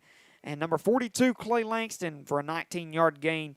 That was his 1 and only reception so far tonight. The Bears with 15 yards in penalty flags offensively, with illegal formation and 2 false starts. The Bears trying to get out of trouble there. We're going to leave you with the pride of the tribe, the Seminoles band, and then we will follow that up with the ACHS Purple Pride Marching Band. You're listening to ACHS Ball Talk Radio right here on Mixler and on YouTube with ACHS Media. This has been a production of the Alcorn Central Media Team. Stay with us. We've got more events headed your way right here from the Bears Den on this wet Friday night.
tonight we welcome the Alcorn Central Purple Pride to the field for the first time this season.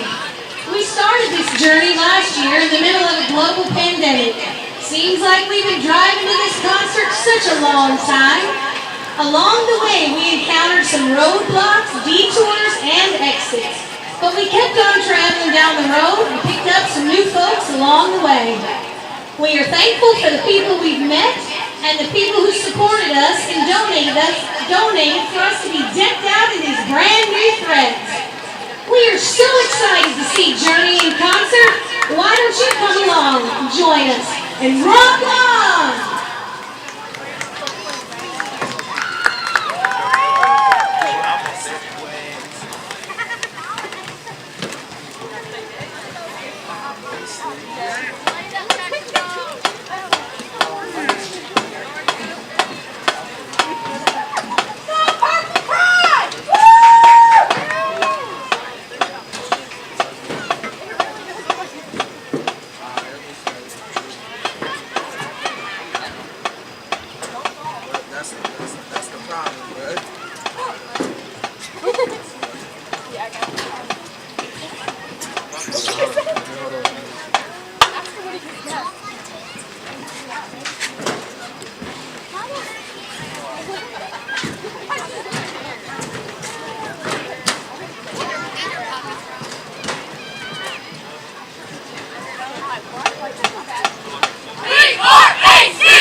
Margaret Eubank, please go remove your vehicle. You're blocking. Margaret Eubank, please go move your vehicle at this time.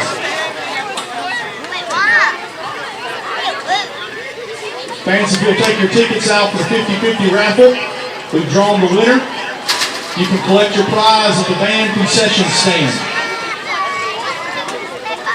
50-50 raffle ticket. Winner 971081. 971081. You can go to the band concession stand to receive your prize.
for second half Golden Bear football. There's the kick, and the Seminoles have given away to the Golden Bears.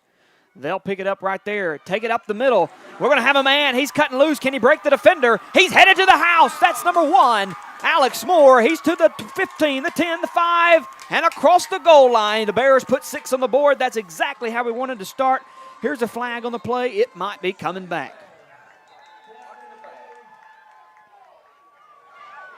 I think very well that could be a block in the back here on the Bears. Coach Meeks not in agreement.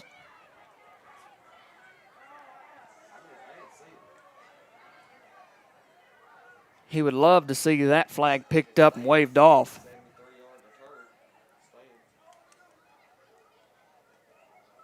There's a flag in the middle of the field. So the side judge is going to pick his up. This one's going to be from the back judge.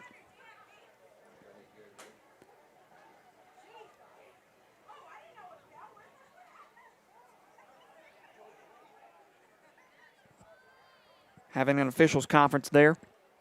Coach Meeks not very happy with the result.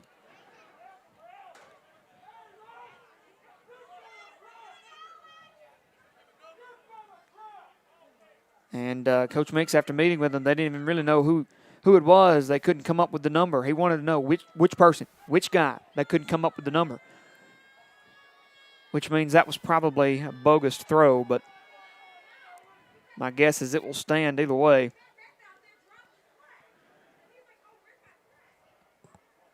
That's going to be on the Bears.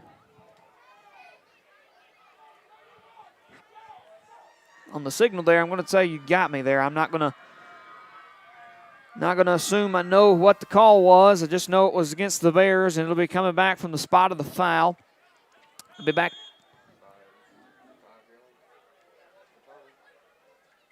It'll be back 10 yards from the spot of the foul, so it'll be 1st and 10 from the 34. A high snap. Kemp's going to keep it. He'll get pummeled quick there on the snap. He'll get brought down. And that'll be for a loss. The Bears need to get things in the right position, moving back in the direction in which they'd like for it to go. On a big opening snap on what could have been a 73-yard kick return.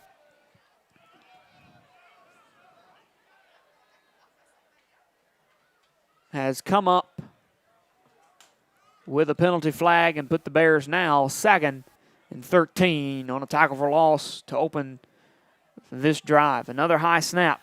Kemp puts it in the air. He's looking for Keegan Hicks. It's going to be a bit short. Comes up incomplete. Would have been a solid give. Hicks was there towards the 40. He was looking to take the pick and just came up a bit shy.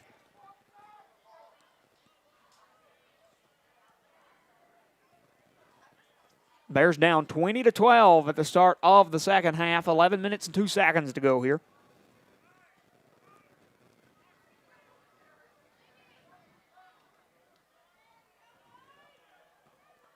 Appreciate you for listening and watching here, whether you be on ACHS Paul Talk Radio on Mixler or ACHS Media there on Facebook. We appreciate the coverage either way. Talon Kemp to Alex Moore. He'll complete. Moore will get it to the 40 before he steps out, right just shy. Well, they'll call it on 39. It'll be a big gain here for the Bears. They'll have it 4th down and about 5 to go.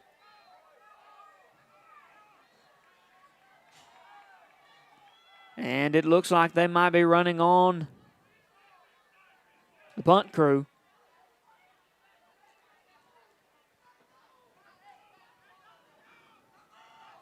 As they try to get something alive right here. Wouldn't surprise me if they try to work out a good end around. Came off the bottom. It'll hit near the 35, and it'll roll back to the 20.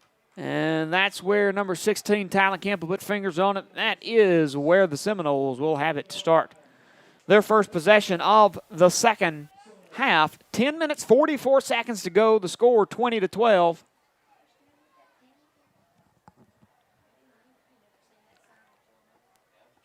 (20-12) with 10:44 to go in the second half, and we were all curious, and I sat there and, I could have made up anything on what his penalty mark was there when the Bears called it back. I had absolutely no idea. Miss Lisa Wood just came in and asked us, did you have any idea what that sign was? And, of course, we had already identified the fact that we didn't. And she and Coach Wood didn't either. So it looks like we're all in confusion there. Seminoles going to break through. A couple of Bears going to wrap him up in the lead there on the tackle, number 26, Riley Lambert, who's really came out, and he has come up a high in motion a lot in these last several games. He's playing some good ball defensively, so a lot of good work seen there. 10 minutes, 20 seconds to go, and the Bears down by 8, 20-12 to the Seminoles of Smithville.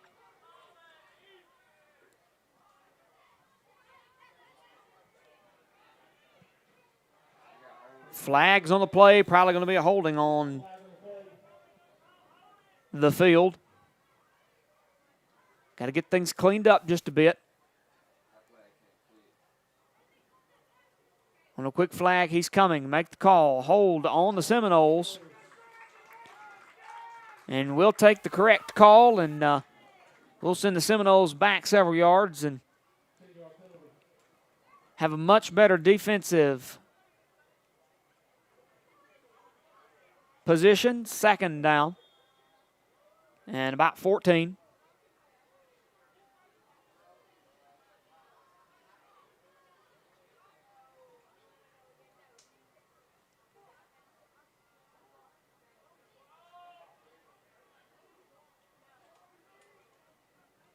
Down in position. There's the snap. Out to the left side.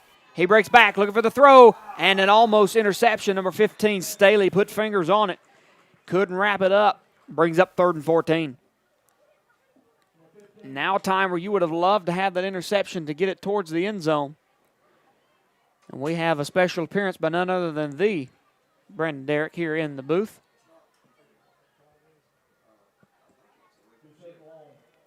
Third and 14 here for the Seminoles. 9:43 to go in the third quarter, 20-12.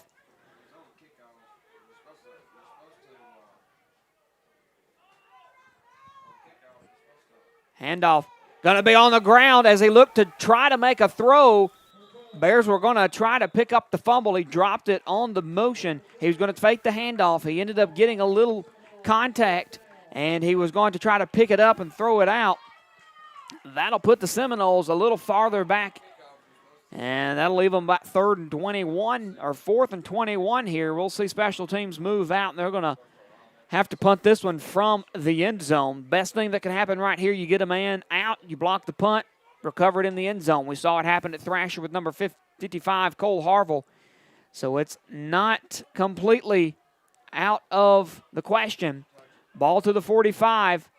They'll fall on top of it right there at the 35. I apologize, 35 rather than the 45. And the Bears will have it. Number 1, Alex Moore, the man on top of that ball. So that'll bring us 8 minutes and 56 seconds to go here in the third quarter. 20-12 the score as the Bears try and bring back a little redemption after a 73-yard kick return was brought back for an illegal shift we have figured out on the Bears.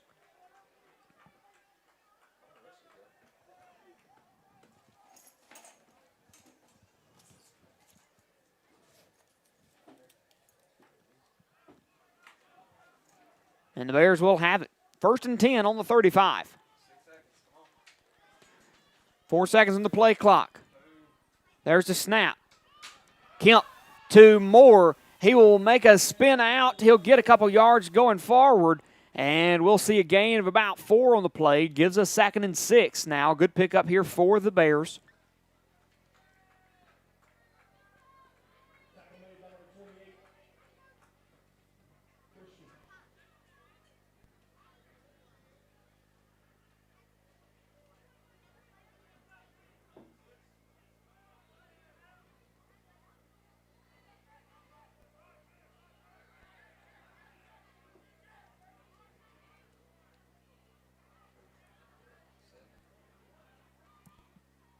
There's a snap a bit high. Chadwick Sanders takes the save. He'll get met by a brick wall in the defensive line of the Seminoles. That'll be no gain on the play. We'll call it 3rd and 7. 7:54 to go in the third. Again, we say a special thanks to the ACHS media team for their work above the booth here, providing you that access to our video coverage. Mr. Kane Lewis and Caden Bertram above us right now, giving us that camera action. We appreciate them. Back in the pocket. Kemp goes up. It's out. It's wide, and it's almost into the hands of number 6, Keegan Hicks. He kind of bobbled it out there. It sort of hit his chest right in the middle, just a bit high, close to the collarbone, and it was just one that was going to be hard to wrap up, kind of in that back-leaning position. So they will recap and try again on 4th and 7. You have to imagine you're going to go for a big one here. The yards per carry on a run play has been less than 7, and the Bears are going to suffer a sack in the backfield, and that'll be a turnover of downs. Number 16, Talon Kemp, couldn't get far enough back in the pocket to get a ball in the air. Defensive line broke through the hole that they found up the middle and were able to wrap him up and put him down. Unfortunately, the Bears will turn the ball over, and it will be 1st and 10 for the Seminoles. 20-12 the score, and we're actually in the third quarter, not the second. I guess it would help if I changed that.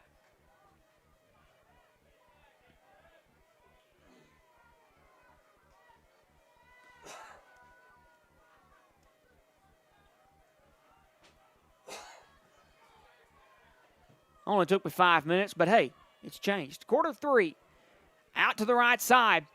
We'll get the wrap up, and he'll get met by a slew of Bears.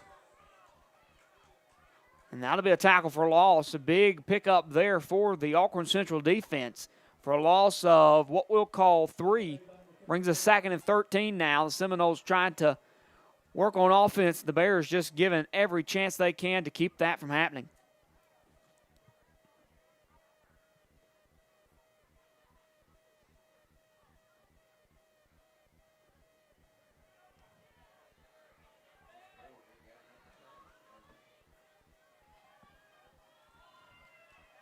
.6:35 and counting. Seminoles with a delay of game call. 5 yards they're going to lose right there. I believe they are going to get a timeout right before the play clock gets it. I sure thought they had that 5-yard loss right there.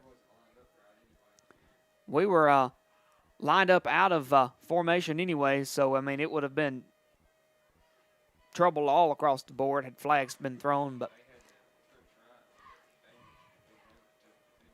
they took every chance they could to call the timeout right before the delay of game. 6:31 as the clock stops. Seminoles 20, Bears 12.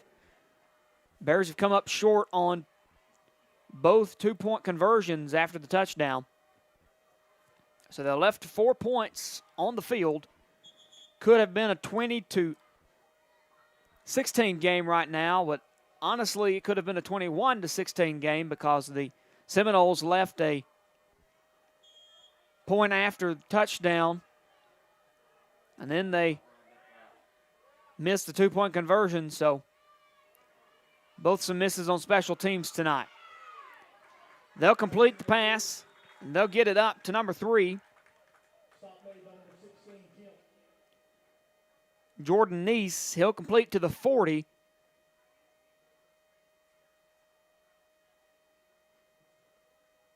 On the final end of the play, but I believe they're going to call his knee down prior to the end, and then they'll give a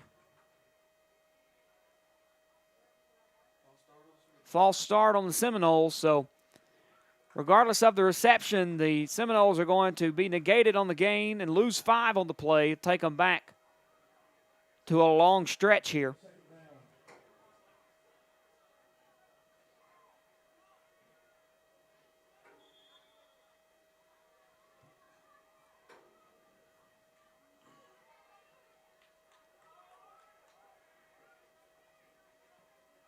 Snaps back. It's high. He's going for the throw. He's going to get sacked in the backfield, and a pack of Bears get on top of him, including number 55, Cole Harville. Number 15, Charlie Staley. Number 28, Colt Fields.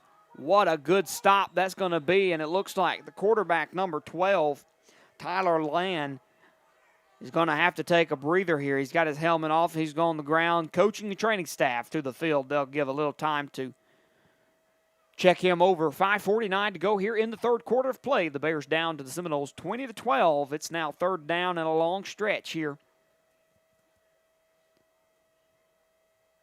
for the Smithville offense.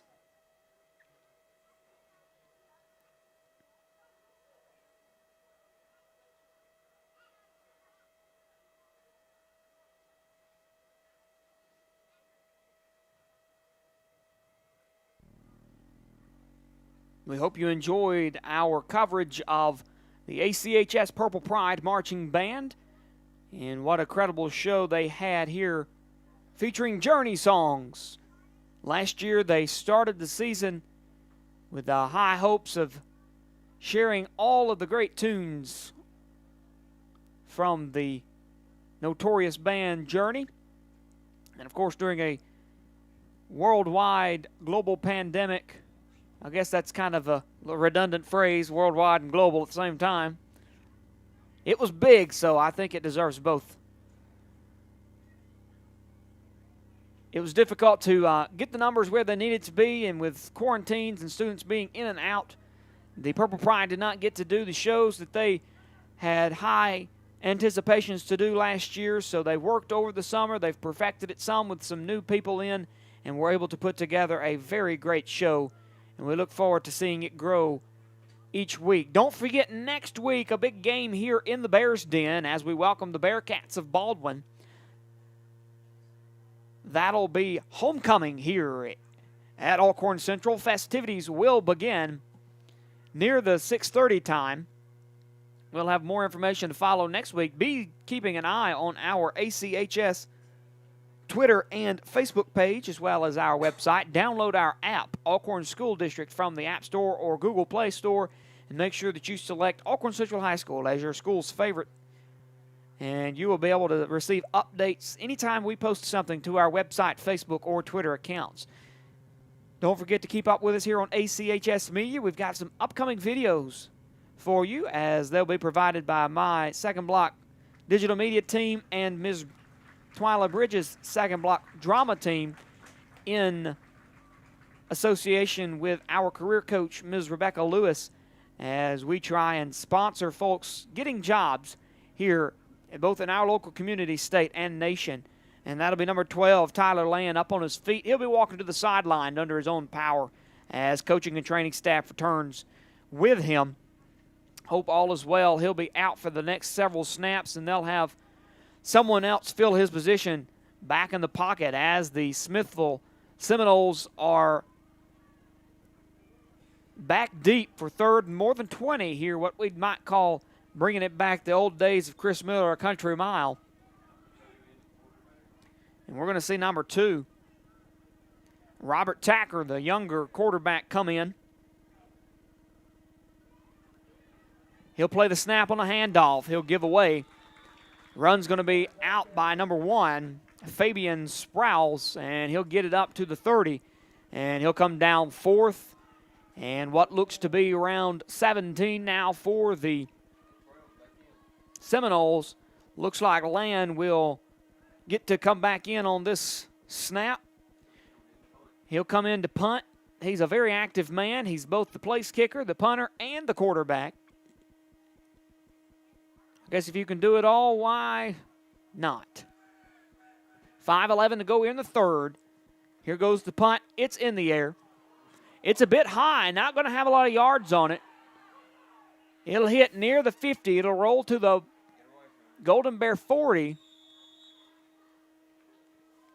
And that's going to be number 28 of the Seminoles, Dylan Christian. Put hands on it there at the Golden Bear 40-yard line, and Alcorn Central will have it. First and 10 from the 40. 4:58 to go in the third quarter. They're down by one score, 20-12.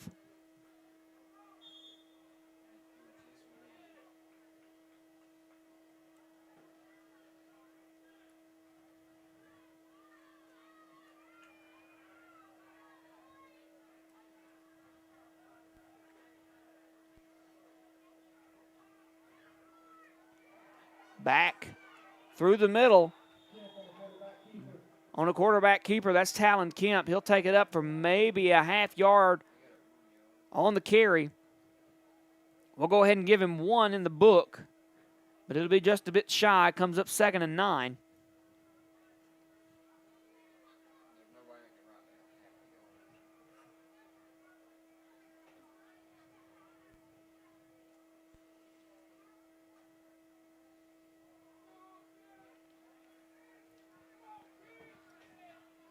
Four minutes, 20 seconds, counting away.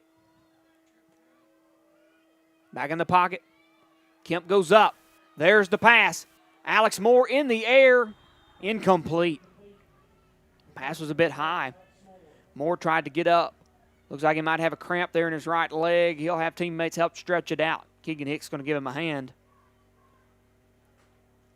The officials will call an injury timeout. Going to have a cramp there. We need to get him some pickle juice or some mustard, try to get things stretched out. Looks like he was one that was having to get stretched out earlier during the prior injury timeout. Got to stay hydrated, and you got to keep those muscles loose. Good thing is we're not fighting a the heat right now. 73 degrees and a very moist, cool breeze coming through. It really was moist earlier when, it was raining. Now at least the rain stopped.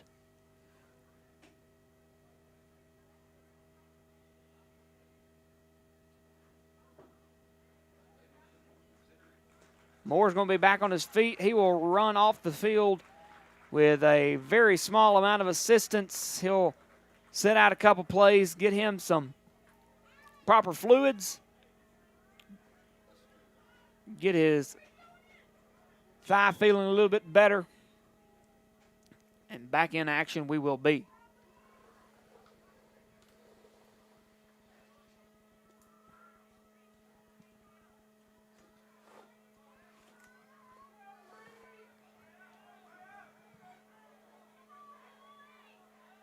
Back to the ball, go the Bears.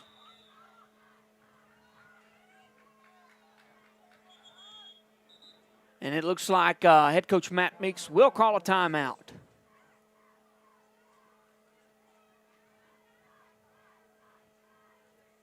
If you're just now joining us, we say thank you here. I'm Bear broadcaster John Mask. Alongside me in the booth, Mr. Riley Mask is always keeping our stats. We do say special thanks to Mr. Daniel Derrick stepping in at a brief period of time there at the beginning as we were awaiting Riley to come in with his to come into the game here.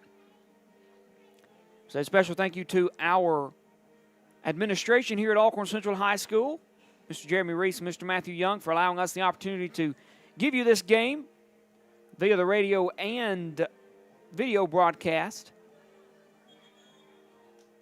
The ACHS media team for providing the personnel. 4 students have helped us get the broadcast going today. Those are Michaela Rory, Dylan Ledbetter, Kane Lewis, and Caden Burcham. There's the snap. Kemp comes back in the pocket. Has to make a quick pass, and that's going to be an interception. He was feeling the pressure deep. He thought he had to get rid of it, and as soon as he did, it went into the hand of a Seminole. Looks like he broke the receiver in number 42, Clay Langston. Langston had a misread on the ball. He cut too quick. Coach Meeks visibly upset. I think he may have misread the play call. He cut long.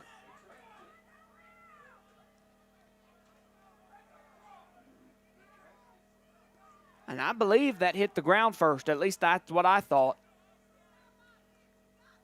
If you're watching with us, you might replay your footage and see if it's not true.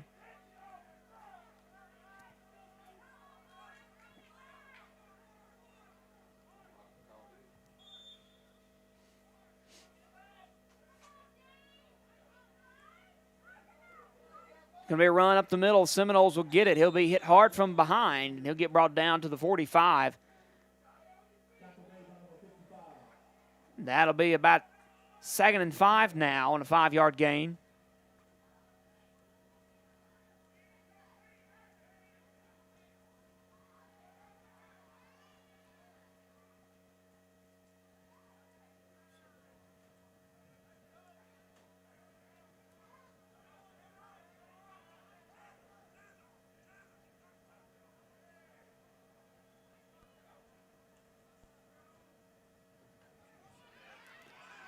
Comes back out to the right side. Seminoles down the sidelines. They'll break out just shy of the 30.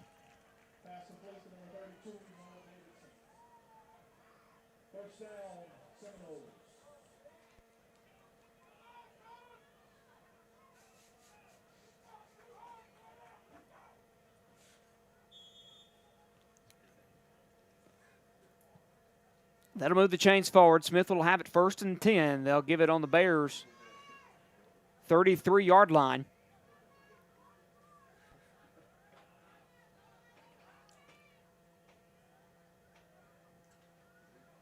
Back in the pocket. Snaps a bit low. They'll give the handoff. Up the middle and a wrap-up. They'll get it right behind the line of scrimmage, and a good read by the defensive line. They'll break in there. That's going to be Tyler King. He'll come in there and he'll get the tackle for a loss. They'll lose 1 on the carry. That's going to be 2nd and 11 now for the Seminoles. 2 minutes and 35 seconds to go in the third quarter. 20-12 the score. Bears trying to make another defensive stop. They've got to find things get turned around here and head back in the right direction.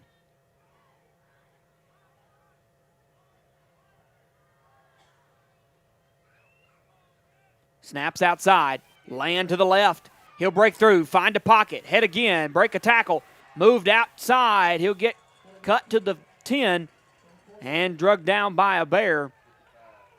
Number 55, Cole Harville, who's been on top of the carriers all night long. You've just got to be able to break out to that right side. Didn't have a man, it seemed, covering that hole. He was able to take the spin. He cut back in, and he did some juking and jiving, was able to break through a few hands. I tend to sometimes forget words. And that'll get him 1st and goal on the 10. He'll get hit up right at the line of scrimmage. What a great big takedown. It looks like there was some confusion behind the snap. It was a bit high, and I don't know if the back there thought it was going to be a direct snap back to him, but there was a little confusion, and I think that ultimately helped the defense there, able to sort of pile in and get the tackle behind. So that will be a tackle for loss, brings up 2nd and goal. Now they're back towards the 13.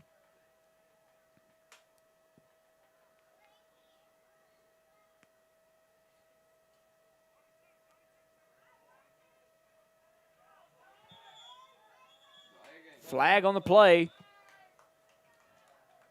Delay a game on the Seminoles.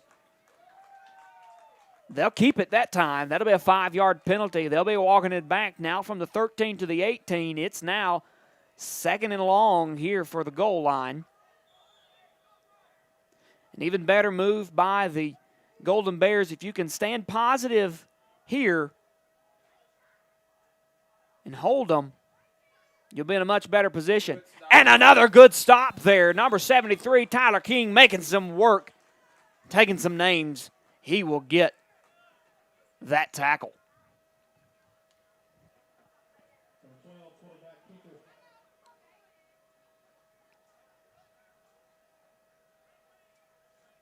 Will be a short gain there. No more than about a yard or two. 3rd and goal. On about the 16. 9 seconds on the play clock. They'll run up, get in a quick formation. Snaps high, out to the right side. Dylan White's trying to chase him down. Charlie Staley makes a turn. He's headed towards the end zone.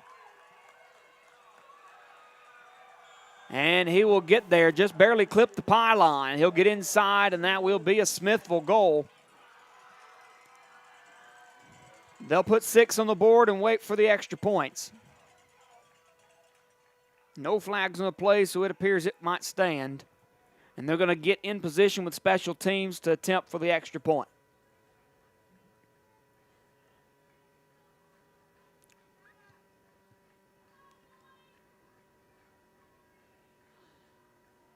There's the place. Kick is up. And good.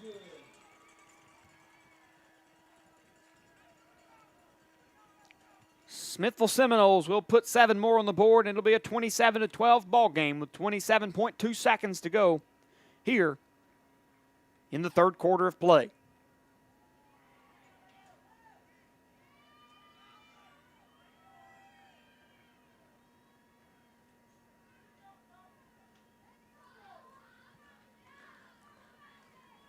Bears will prepare to receive the kick. You'll have Langston in the middle. Here to the secondary, you're going to have Quinley and White. And in the backfield, you're going to have number 6 in Keegan Hicks and number 1 in Alex Moore.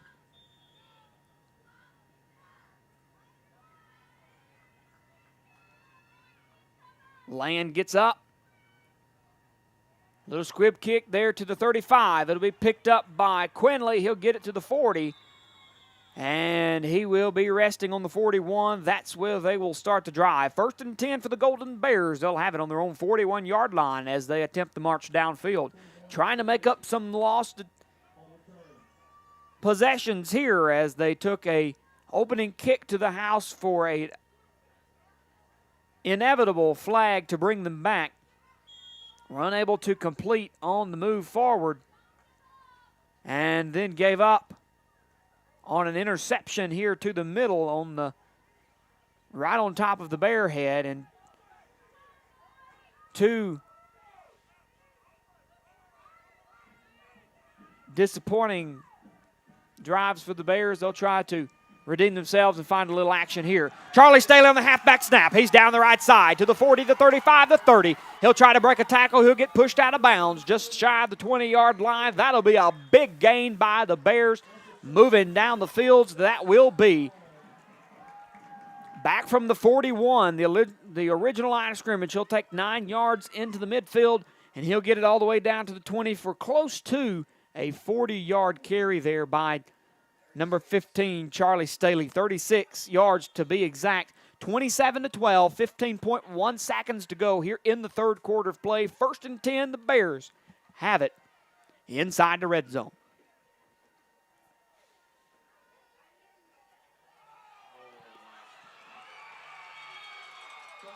And that's a fumble on the play. Bears will lose it. Seminoles take over. What an unfortunate turn by the Bears.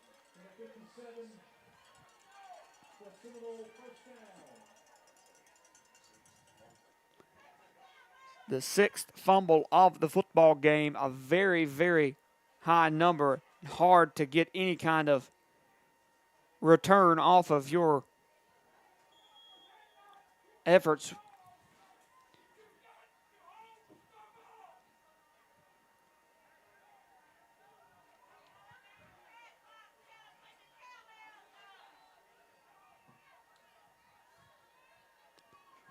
(27-12), 10.5 to go in the third quarter. Seminoles have recovered a fumble. They'll have the ball 1st and 10. Bears are going to get a big stop there, and that'll be a stop for a loss. Leaves the Seminole on the ground. He'll slowly get up. And that will be the end of the third quarter as the clock counts away. 27-12. We've got 12 minutes of football to remain. The Bears with plenty of chances to put some more points on the board and get themselves in a much more desirable position here on the scoreboard. You're listening to ACHS Paul Talk Radio right here on Mixler and or Facebook, brought to you, or YouTube rather, brought to you by the ACHS media team. A quick moment the teams will take on each sideline to rehydrate and prep for the fourth quarter as the officials walk the ball downfield.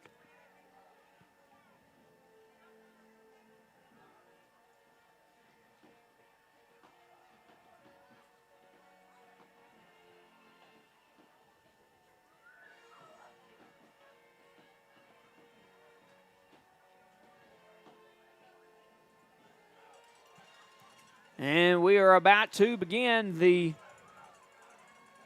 final quarter of play here at Alcorn Central. For the first home ball game of the season, this is Game 4. The Bears have arrived 3-0 with wins against Walnut, Faulkner, and Thrasher.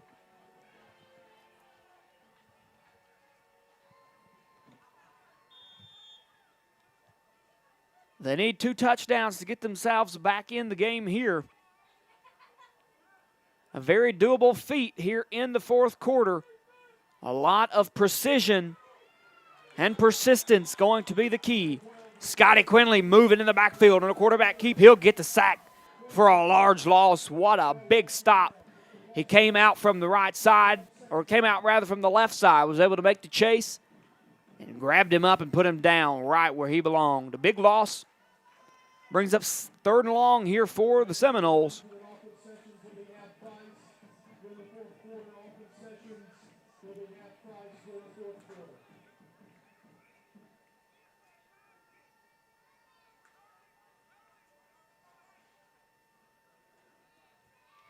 Probably going to expect some type of pass route here. Got 2 receivers on the left side. He'll go far side. He'll get wrapped up in another sack. What a big stop there. Number 58, Dylan White, making a move, getting on top and getting the stop. The Bears will force a long, long 4th down here for the Seminoles. They'll have it right here, the line of scrimmage to the 7. They'll definitely be punting from out of the end zone, close to the back of the end zone. You've just got to run out. The only men you should have not attacking that ball should be your return guy.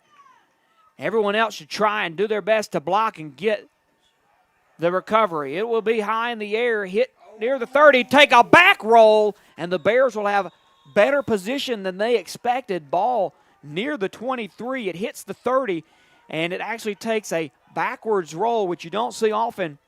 So it turned negative yards on the roll, which is a good sign for the Bears. They'll have it 1st and 10 from the 22.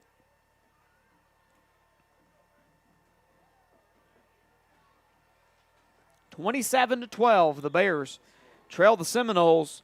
10:28 to go in the fourth quarter. Bears with 2 touchdowns on the board, incomplete on 2-point conversions. So going to definitely need to, if you can get to the end zone, you've got to get those extra points after the play. Hard drive up the middle. Quick gain for the Bears. Short jab takes 3 yards, brings us to 2nd and 7. Chadwick Sanders on the carry.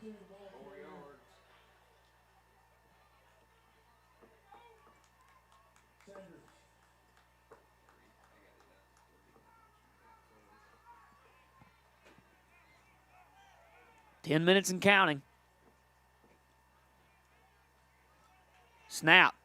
Staley out to the right side. He's going to try to break loose. He's going out. He'll get knocked out of bounds just past the 10-yard line. And that'll be for a Golden Bear 1st down.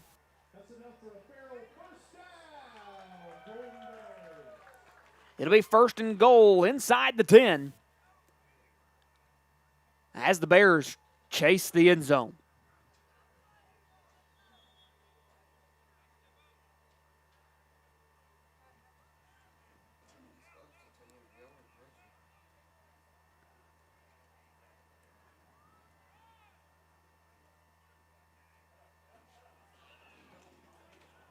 Play in motion.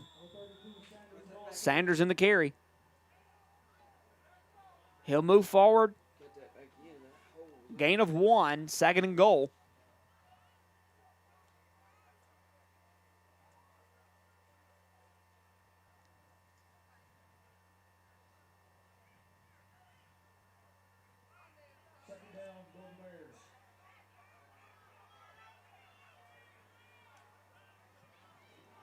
Going to be a carry up through the middle. There'll be a big push for it. They're going to try to keep the ball in motion. We'll finally hear the whistle blow it dead. Staley on the carry. A good move. We'll get it inside the 5. It'll be 3rd and goal. Bears going to need to be a little more explosive getting it out to the outside. They've got to find an open hole and get it where the Seminoles don't want it. That's exactly where we want to be.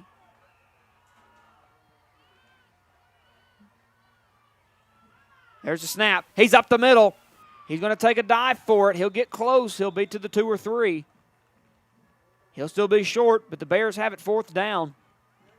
Looks like near the 3-yard line.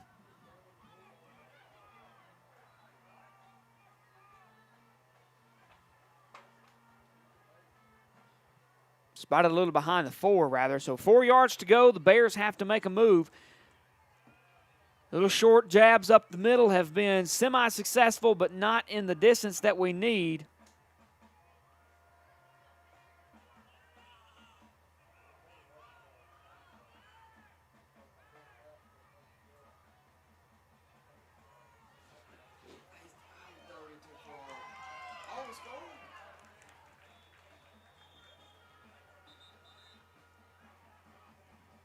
Not sure if they called it complete, if there was a flag.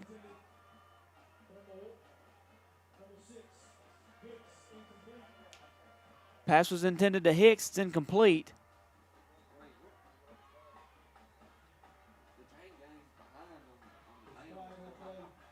Flags on the play. We can hope for a pass interference.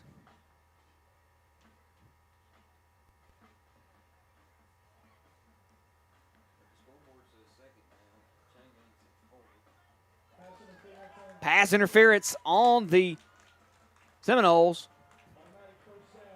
Automatic 1st down, so the Bears will get a couple more goes at it.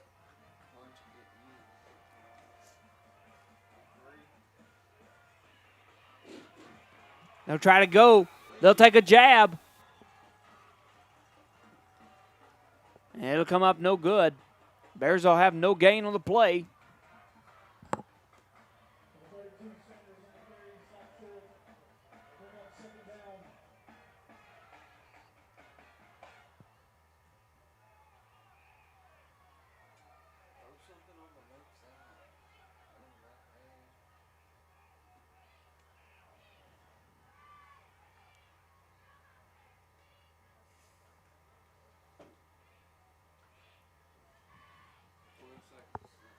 .738 to go here in the 4th.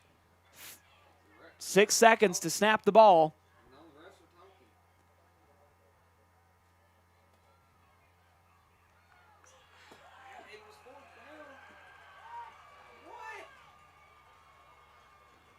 Coach Meeks visibly upset. The official has messed this up. They were talking in the middle. They did not have the play clock to be reset. They're going to allow a timeout to be called, or I'm not really sure what they're even doing. He's not having good words. Still a little lost on what was taking place there on the field.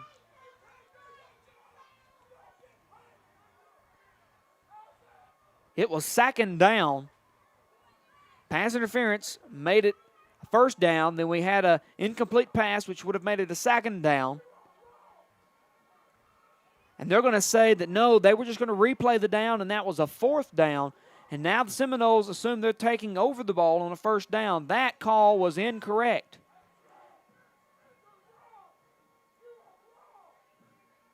The official's trying to say, well, because the line of gain would have been the goal line, and we only had to cut the distance half the goal, then you didn't get across the goal line, which means we couldn't give you a 1st down. Well, that's incorrect. Coach Meeks trying to explain that, but it doesn't appear that the officiating crew knows that at all.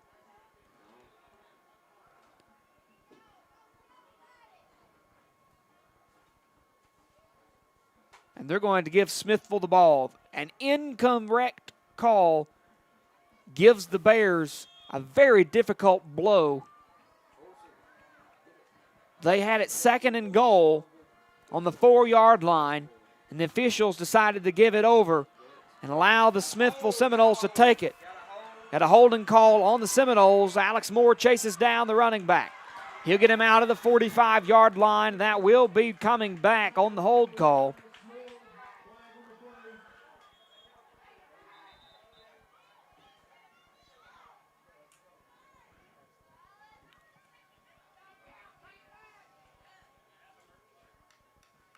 Rather, an illegal block in the back is going to be called, but still it's on the Seminoles either way. Looks like there's an injured Seminole on the sidelines near where the play ended. 27-10 the score with 7:27 to go here in the fourth quarter. He was smothered there at the line on a hard hit by the chase man, number 1, Alex Moore. And so that should cut the distance half of the goal, and that should put them near the 2.5, 3-yard line, 2nd and about 12 or 13.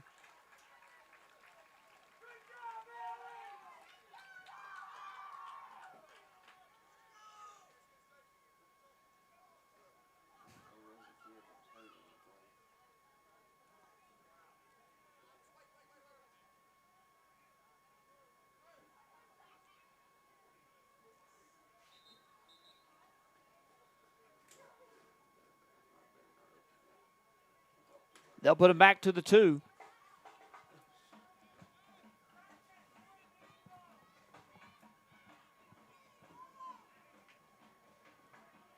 Seminoles will have it.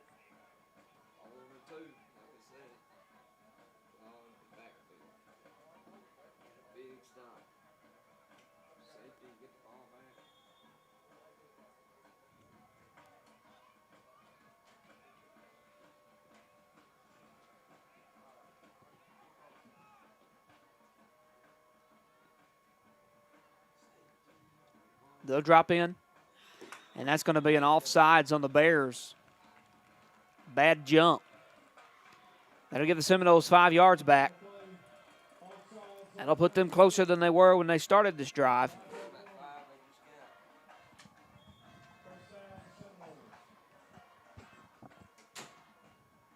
A first down and about 9 here for the Seminoles after they picked up those yards just lost on half the distance.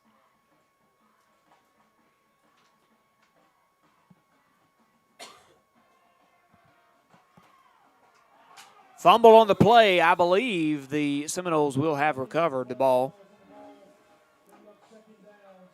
That will be 2nd down. A loss in the back brings up 2nd and 13. Back to the 3-yard line.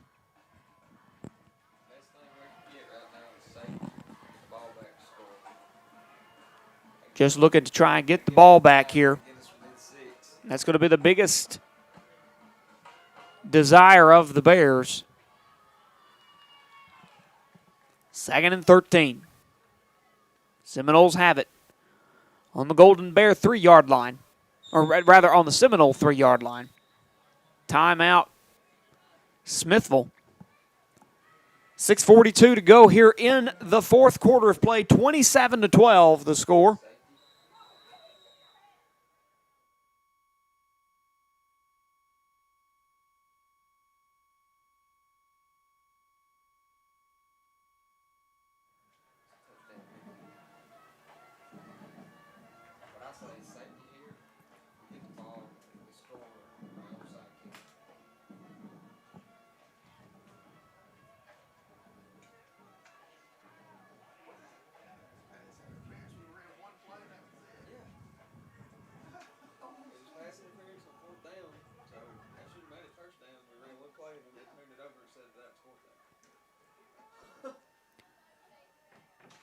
(27-12). The Bears behind the Seminoles of Smithville. 6 minutes, 42 seconds to go. In a bad turn of events where the Bears were on offense and and had a nasty, nasty call by the officials. It was 4th down on an incomplete pass interference to call. And the Bears were given another shot. Should have been 1st down. The officiating crew decided they wanted to forget the rules and instead made it a 4th down. And that was going to be a pass tip, number 26, Riley Lambert. Man, what I would have paid to have him catch that ball and step 2 more feet into the end zone. It's going to be 3rd down for the Seminoles and a long ways to go for about 13.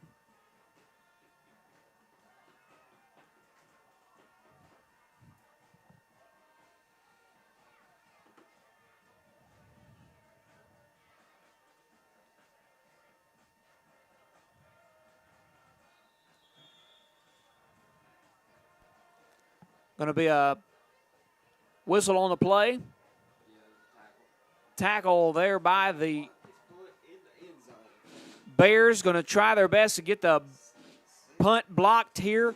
If you could block the punt, you could get the recovery and potentially score the touchdown there in the end zone. We saw it happen at Thrasher. All we need to do is see it again. 6:08 to go as the clock counts down. 27-12. Bears going to get on top of it. Oh, it's going to be a pretty good size kick, and it will roll to the 45. We'll see the Smithville Seminoles touch it, and the Bears have 5:55 to make a comeback. 27-12, the Bears need 15.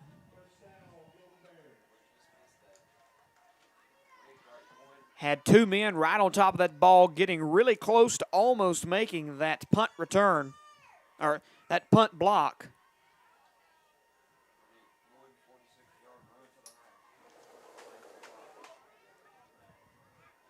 It would take 46 yards to get to the end zone. The Bears need to do it quick so they can give themselves a chance at forcing a turnover and getting another opportunity to score. But still, even if you do that, if you can't make the 2-point conversions and get that action on special teams, and you might still be short, you've got to give yourself every chance possible. 2 touchdowns with 2 completed 2-point conversions could put you 1 point ahead in this ball game.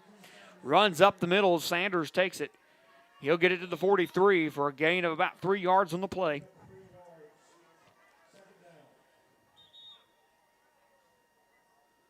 Second and 7. Injured player on the field. That's number 32, Sanders. He'll have a couple cramps. They'll go to stretch him out.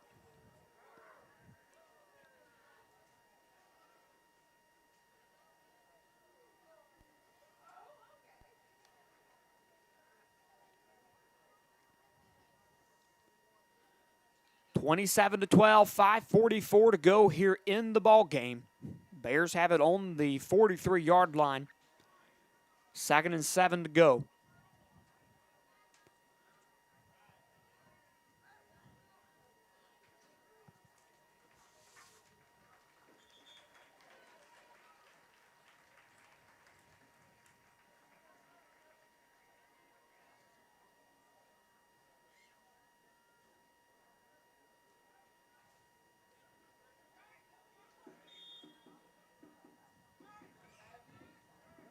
Ball to the 43, and the Bears back to the field.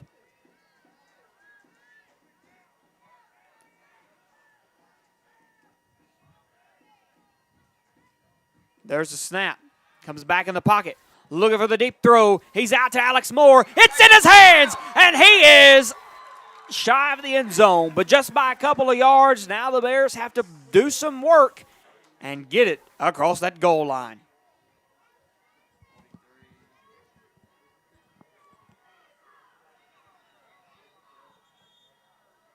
Injured player there on the field. Looks like they'll go to check him out.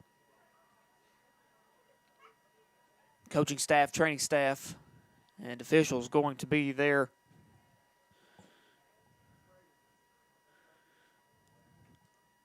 Several men gather around. Knees have been taken. They're going to look him out.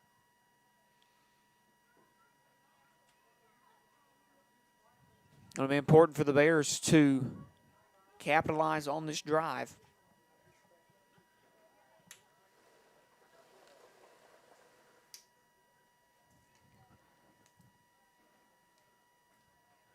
27-12, 5:35 to go here in the ball game. Bears trying to pose a comeback.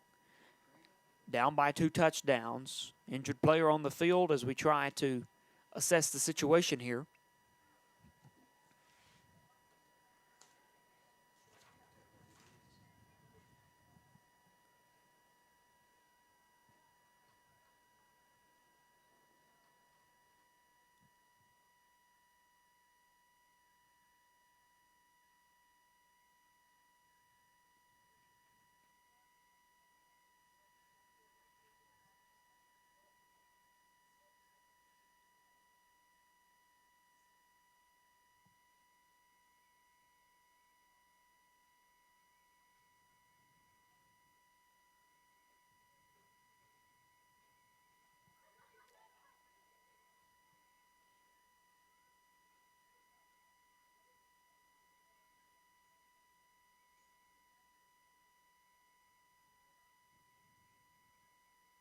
Still in the injury timeout.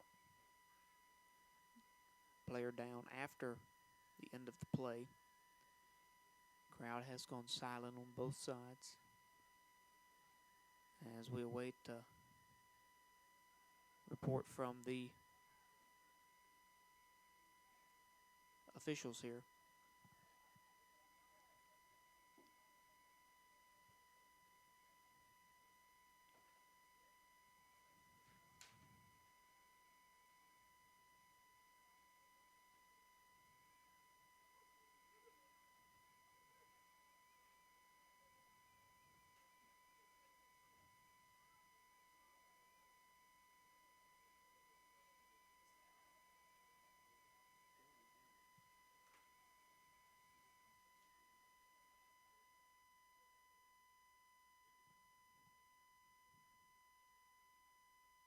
Player down is Golden Bear number 1, Alex Moore. If you would please all just take this time to be thinking of him, and if you feel so inclined, say a quick prayer for he and his family and those that are attending. Not sure what has occurred on the field. Know that it happened after the play. He was tracked down by a Seminole and brought down after the reception and carry. But as to say exactly what happened,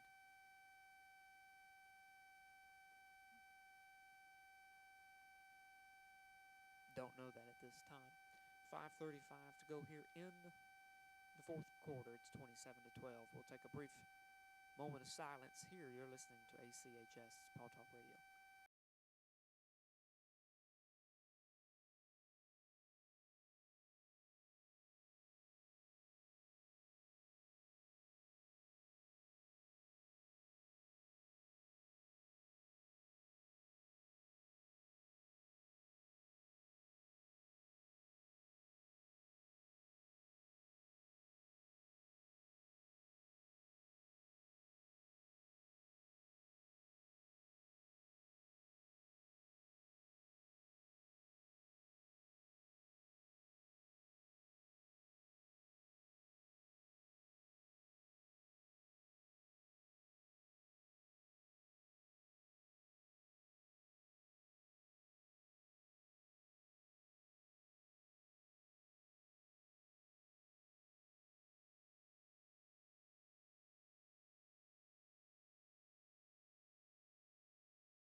Friends and fans, as you can see right now, a good show of sportsmanship. Both teams to the player there, having a quick word of prayer and lifting him up in the time of need. You can see what appears to be the official leading that prayer. And despite the score on the board right now, despite all the events that have happened, this is why we play. This is a chance for both teams to put aside the differences and rally behind a player, and that's all that this is about. Proud to see both teams out there, even in a difficult situation, uplifting both sides and seeing some support. Standing ovation by the crowd. In a very difficult time for the Golden Bears. Injury is always a difficult thing. No matter the player, no matter the time, no matter the severity, we do wish the best.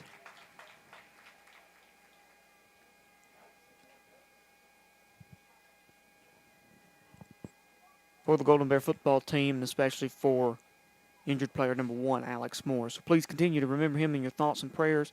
Continue to keep him lifted up. Continue to be thinking of the Golden Bear football team and all that there is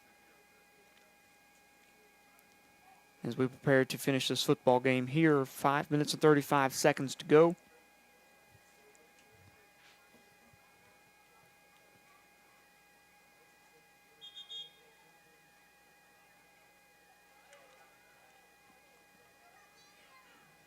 Preliminary reports were believing it's a knee injury. It looked like he came down straight-legged, and when he came down across on the tackle, that his weight shifted across to one side, and it kind of pulled his weight around and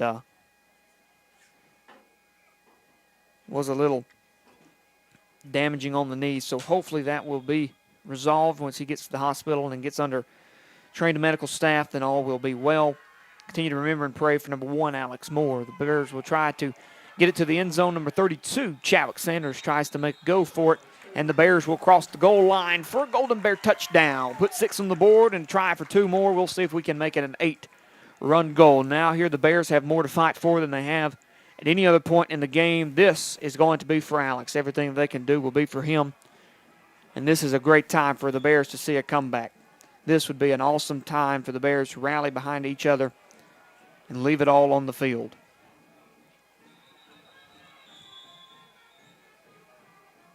Flags on the play with the whistle. It's going to be a dead ball call, probably an offsides on the Seminoles. That's what it'll be, offsides on the Seminoles. They'll do half the distance of the goal, and we'll see the Bears try again on this 2-point conversion.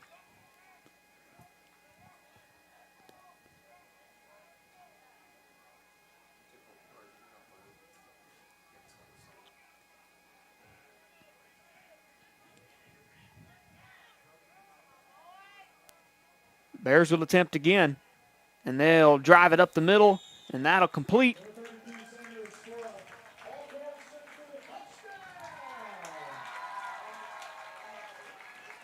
Bears will put it on the board.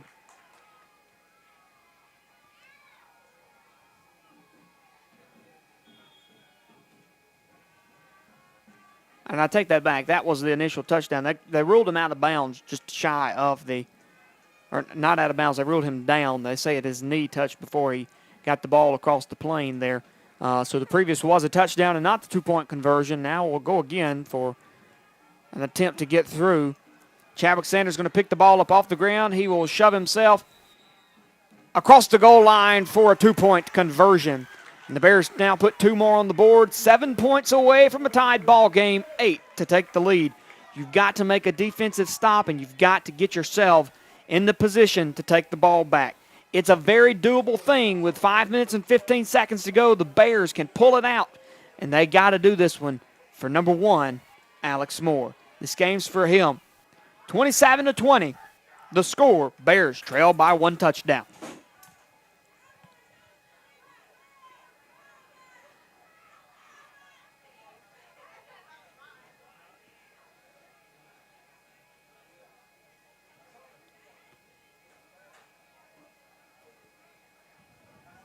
Bears are going to prepare to kick.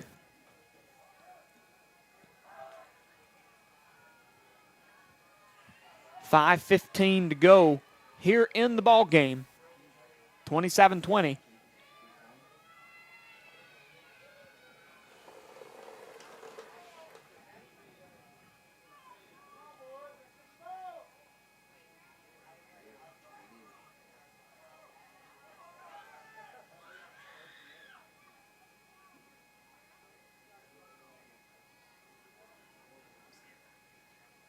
Seeing a couple new men run in onto the field. Number 42, Clay Langston, going to set the ball, preparing for the kick. He kicked for us in Walnut. He'll be coming back as it appears that Keegan Hicks is on the sidelines. Puts it up. Going to be a little short. There to the 37. He'll be up the middle, and he'll get wrapped up and put down. Number 14, Reed Robertson, with the tackle. Good stop there by Robertson, leaves them at the 44-yard line. And the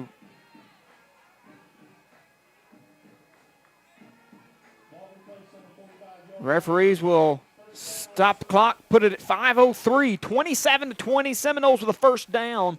The Bears need to find some power on defense, and they've got to build the wall, build it quick, make it strong, and keep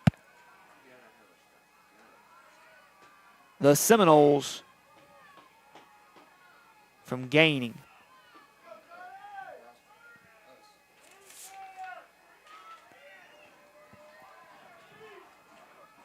Seminoles laying out to the left side. He'll get a gain. A couple of Bears will bring him down. 32, Chadwick Sanders, and number 15, Charlie Staley, will make the move. Also in assistance, 58, Dylan White. Gain of 3.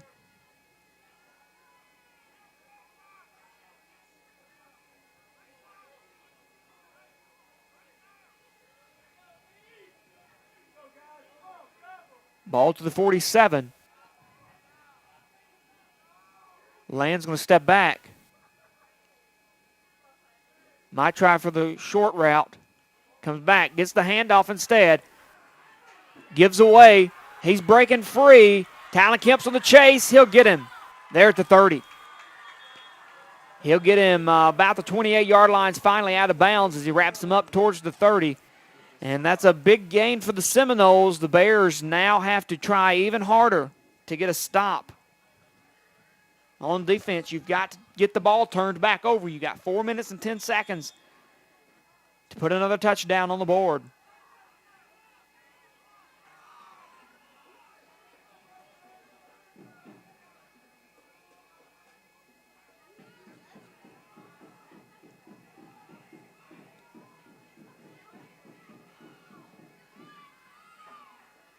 Snaps back, laying out to the right side. He'll break through. He'll get a first down, and the Seminoles keep it moving forward. The Bears have to find something. They've got to find some kind of element on the defense to get it stopped.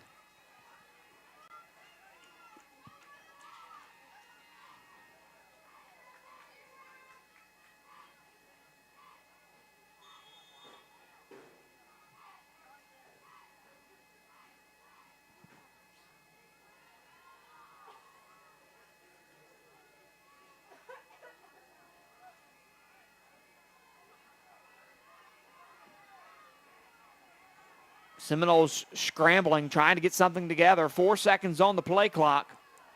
They'll snap it with 2 to go. Out. Same play, same side. Bears will stop them, but not after they gain 4 yards. It'll come up 2nd and 6. You've got to find somewhere, some way to get a stop. 3 minutes and 11 seconds. The Seminoles are going to just try and work on short little gains here and there because they want to run the clock out. The Bears have to find a way to force the ball over.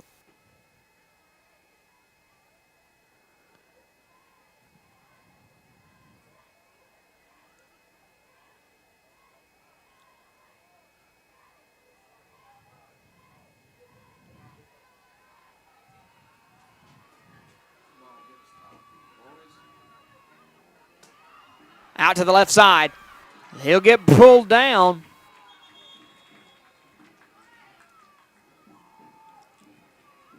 It'll be a gain, a pretty big one. Not one to get a first down, but it'll bring them within 3rd and 1.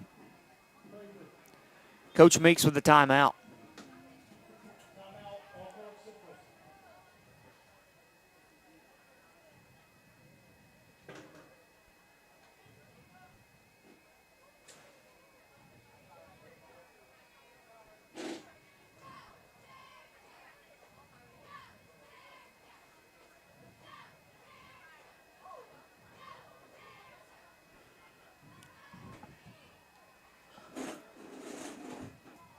.223 to go here in the 4th quarter, 27-20. The Bears down by 7. Smithville has the ball. It's 3rd and 1. On the 8-yard line. Bears need to find some room to work.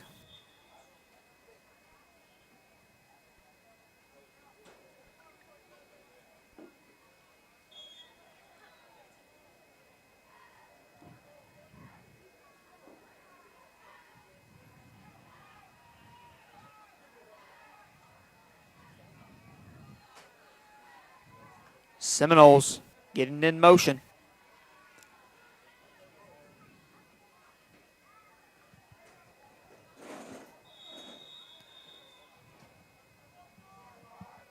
Timeout, Smithville.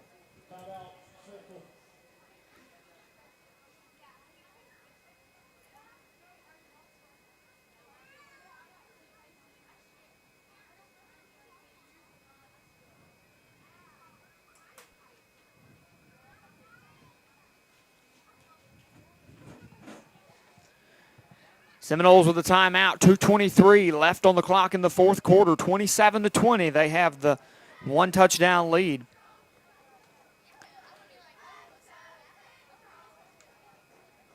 The Bears trying to find something to work with.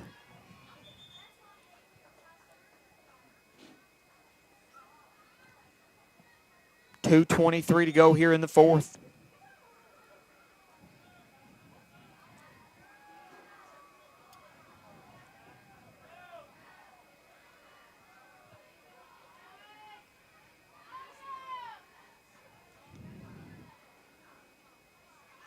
Up the middle. Bears on a stop. And that'll be a stop in the backfield. 4th and 2 now.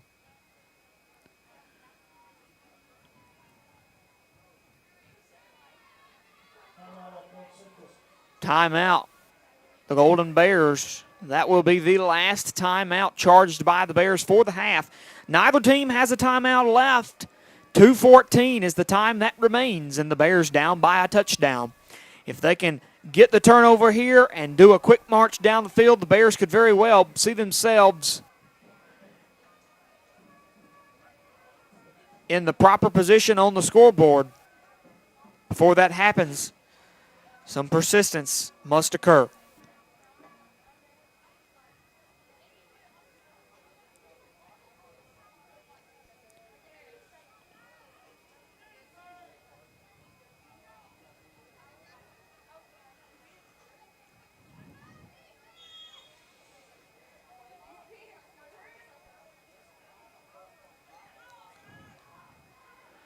.214, hold needed right here. You got to break it up. He'll get past the first down marker, and they'll find it for a first down.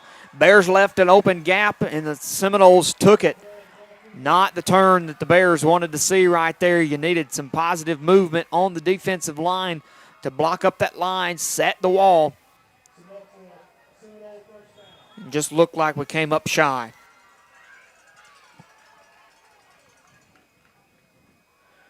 .202 to go, 1st and goal for the Seminoles. They're on the 1.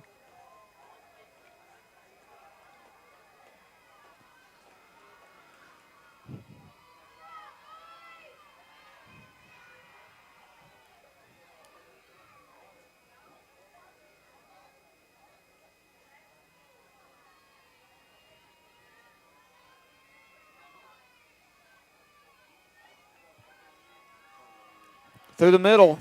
And he'll be into the end zone. That'll be 6 points for the Seminoles. Tough break for the Bears. Came up in what they felt could have been a fourth down stand with 4th and 2. Seminoles on the 8, left a gap open. They marched through and found it into the end zone on a 2nd down. Bears will have a minute 28 to try and recover some points back. And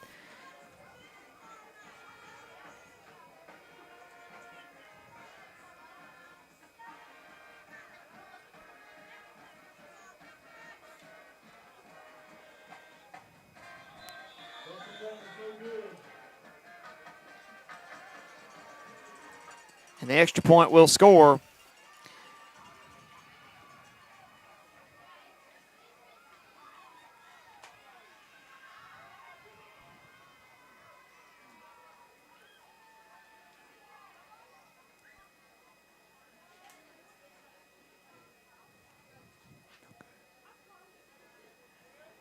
So with the missed PAT, 33-20 the score. The Bears down 13 points.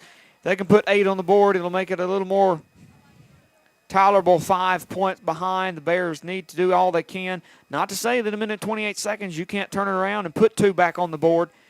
It's been done before. Can the Bears do it again? You're going to see a pretty strong defensive move here by the Seminoles. They're going to try their best to kick it as far back as they can.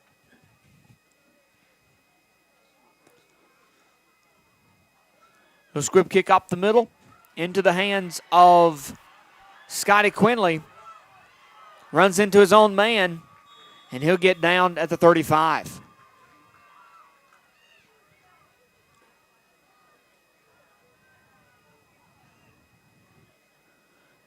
Bears will have it to march downfield with a minute 21 to go.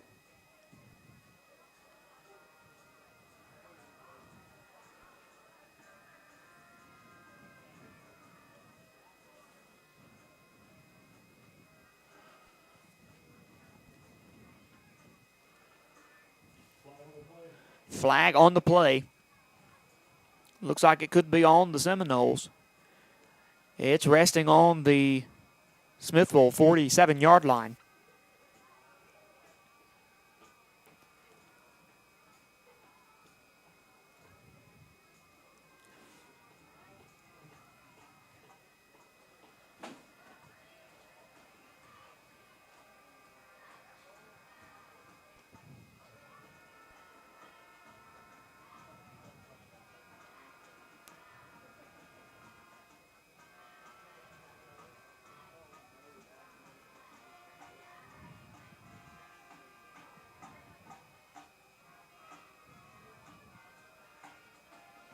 .121.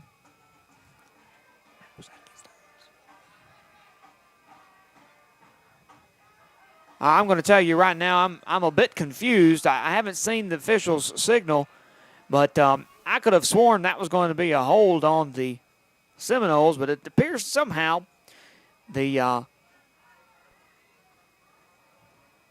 officials have called the penalty on the Bears, and we have now walked the ball back to the 20-yard line. Back in the pocket, we'll go up for the pass. Staley on the catch. He's at the 45. Ball comes loose, and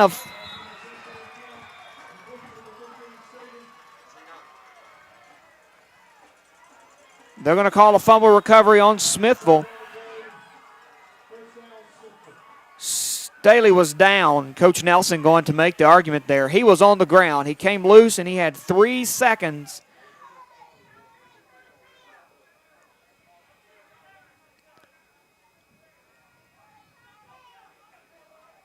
Three seconds where he was controlled there. They're going to call the fumble and give the possession over to the Seminoles.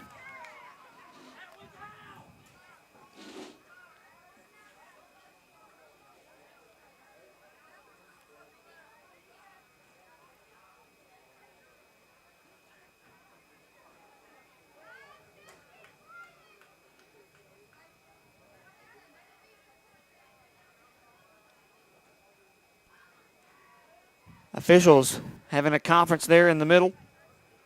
33-20 the score with a minute 10 seconds to go. The Bears down by 13. Catch by Staley brought to the 45.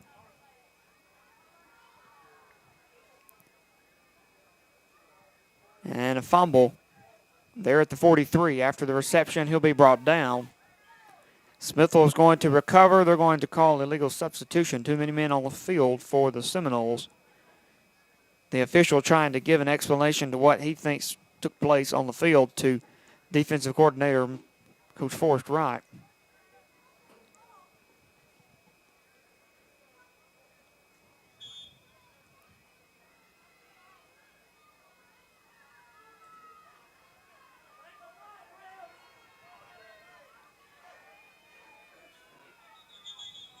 And the Seminoles will take a knee on the snap.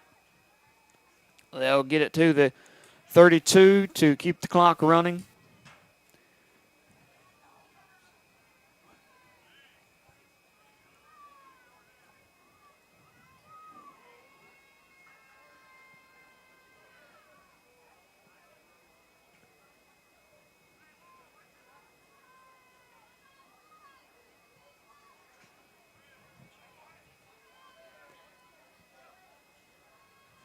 They'll take another knee there, and that will be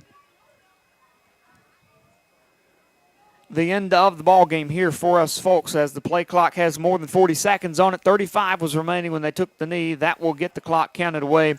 And the Smithville Seminoles will take the very difficult win as the Bears suffer the loss 33-20 here in the first home game of the season. That will bring them to 3-1 as they approach a home game next week for homecoming with the Bearcats of Baldwin. As we bring you a final check at the stats here tonight, we say a very special thank you to all of those who tuned in tonight, whether they be on Mixlr or on YouTube. For ACHS Media Team, we're proud to say that we had 4 talented young folks helping us out with the broadcast tonight. They were Michaela Rory, Kane Lewis, Caden Burcham, and Dylan Ledbetter. We say a special thank you for them as the inaugural first live-streamed football game here at Alcorn Central High School. We say a special thank you to our administration here in Mr. Matthew Young and Mr. Jeremy Reese for allowing us the opportunity to bring you Golden Bear football here on the radio waves and to your television screens. We also say a very special thank you to Mr. Brandon Derrick and Mr. Daniel Derrick for both giving us some assistance. And, of course, as always, Mr. Riley Mask providing the stats for us tonight as he takes a final check at those. We want to say congratulations to the ACHS cross-country team for wins yesterday at Hardin County at the Horse Creek Invitational Run. They picked up 2 first-place trophies and had 13 out of the 16 runners finish in the top 15, and several of those in the top 10, which were awarded T-shirts. Congratulations to each of those. Defense tonight. The Bears had quite a showing defensively, had several men that picked up several tackles apiece. When you look at it, those guys that had at least 5 or more tackles, there were 1, 2, 3, 4, 5 guys with 5 or more tackles. Leading the team tonight in tackles, number 58, Dylan White, with a total of 8. Following him, number 55, Cole Harville with 6. Talon Kemp with 5. Riley Lambert with 5. Charlie Staley with 6. Several men with 3 apiece. Those are including number 28, Colt Fields, number 42, Clay Langston, and number 22, Davis Harden. Had number 32, Chadwick Sanders with 2, and with 1 tackle apiece, number 21, Scotty Quinley, number 14, Reed Robertson, number 25, Adrian Prather, and number 1, Alex Moore. Tackles for loss, the Bears were able to pick up double-digit tackles for loss with 1 interception, 2 sacks, 2 pass tips, and did have several fumbles on the play. Unfortunately, the Bears turned over the ball many times with a less than adequate amount of ball security there, suffering a total of 30 yards in defensive penalties, those coming from 3 offsides calls and a horse collar. Looking at special teams for punting, number 6, Keegan Hicks, had 1 punt for 45 yards. Punt return statistics leave Alex Moore with 0 yards on his 1 return and 5 yards for number 21, Scotty Quinley, on his 1 return. Kickoff returns coming from number 58, Dylan White. He caught the ball and fell on top of it for 0. Number 1, Alex Moore, had 2 returns, totaling 20 yards. Number 21, Scotty Quinley, with a total of 8 yards. So there, as far as your defense and special teams goes, The Bears having a pretty good night, though they fell behind 33-20 on the scoreboard. Let's take a look at offensive before we wrap things up here. Had 6 men carrying the ball. Number 15, Charlie Staley, with 13 total carries, picked up 192 yards and 2 touchdowns, and did have 3 fumbles. Number 28, Colt Fields, with 1 carry and 1 yard. Number 21, Scotty Quinley, with 3 carries, a fumble, and a total of 1 yard. Number 16, Talon Kemp, had the ball 4 times for a total of -6 yards. Number 32, Chadwick Sanders, took 11 carries, had a total of 9 yards, had a touchdown and a fumble. And number 1, Alex Moore, with a rushing carry of 4 yards to total his with 4 yards in the rushing column. Passing the ball tonight, number 15, Charlie Staley, and number 16, Talon Kemp. Staley passed 2 for 3, went with 28 yards. Number 16, Talon Kemp, was 5 for 12, a total of 117 yards. Receiving tonight were number 6, Keegan Hicks, with a total of 25 yards. Number 1, Alex Moore, total of 66 yards and a touchdown. Number 42, Clay Langston, a total of 19 yards on a big first down gain. And number 15, Charlie Staley, with a 35-yard reception that resulted in a fumble. Offensive penalties left the Bears 15 yards behind. A lot of negative action taking place by the Bears. A total of 45 yards and several fumbles is never a good combination for a winning game. 33-20, the final score at the end of tonight's broadcast. We thank you all for joining us, whether you be on the radio waves or from the TV. This has been another edition of ACHS Paul Talk. On behalf of the Golden Bear family, the ACHS media team, I'm Bear broadcaster John Mask, wishing you a wonderful Friday night, a beautiful weekend, and that you'll join us next week for homecoming festivities here in the Bears Den. Thanks for joining us, folks. That's all.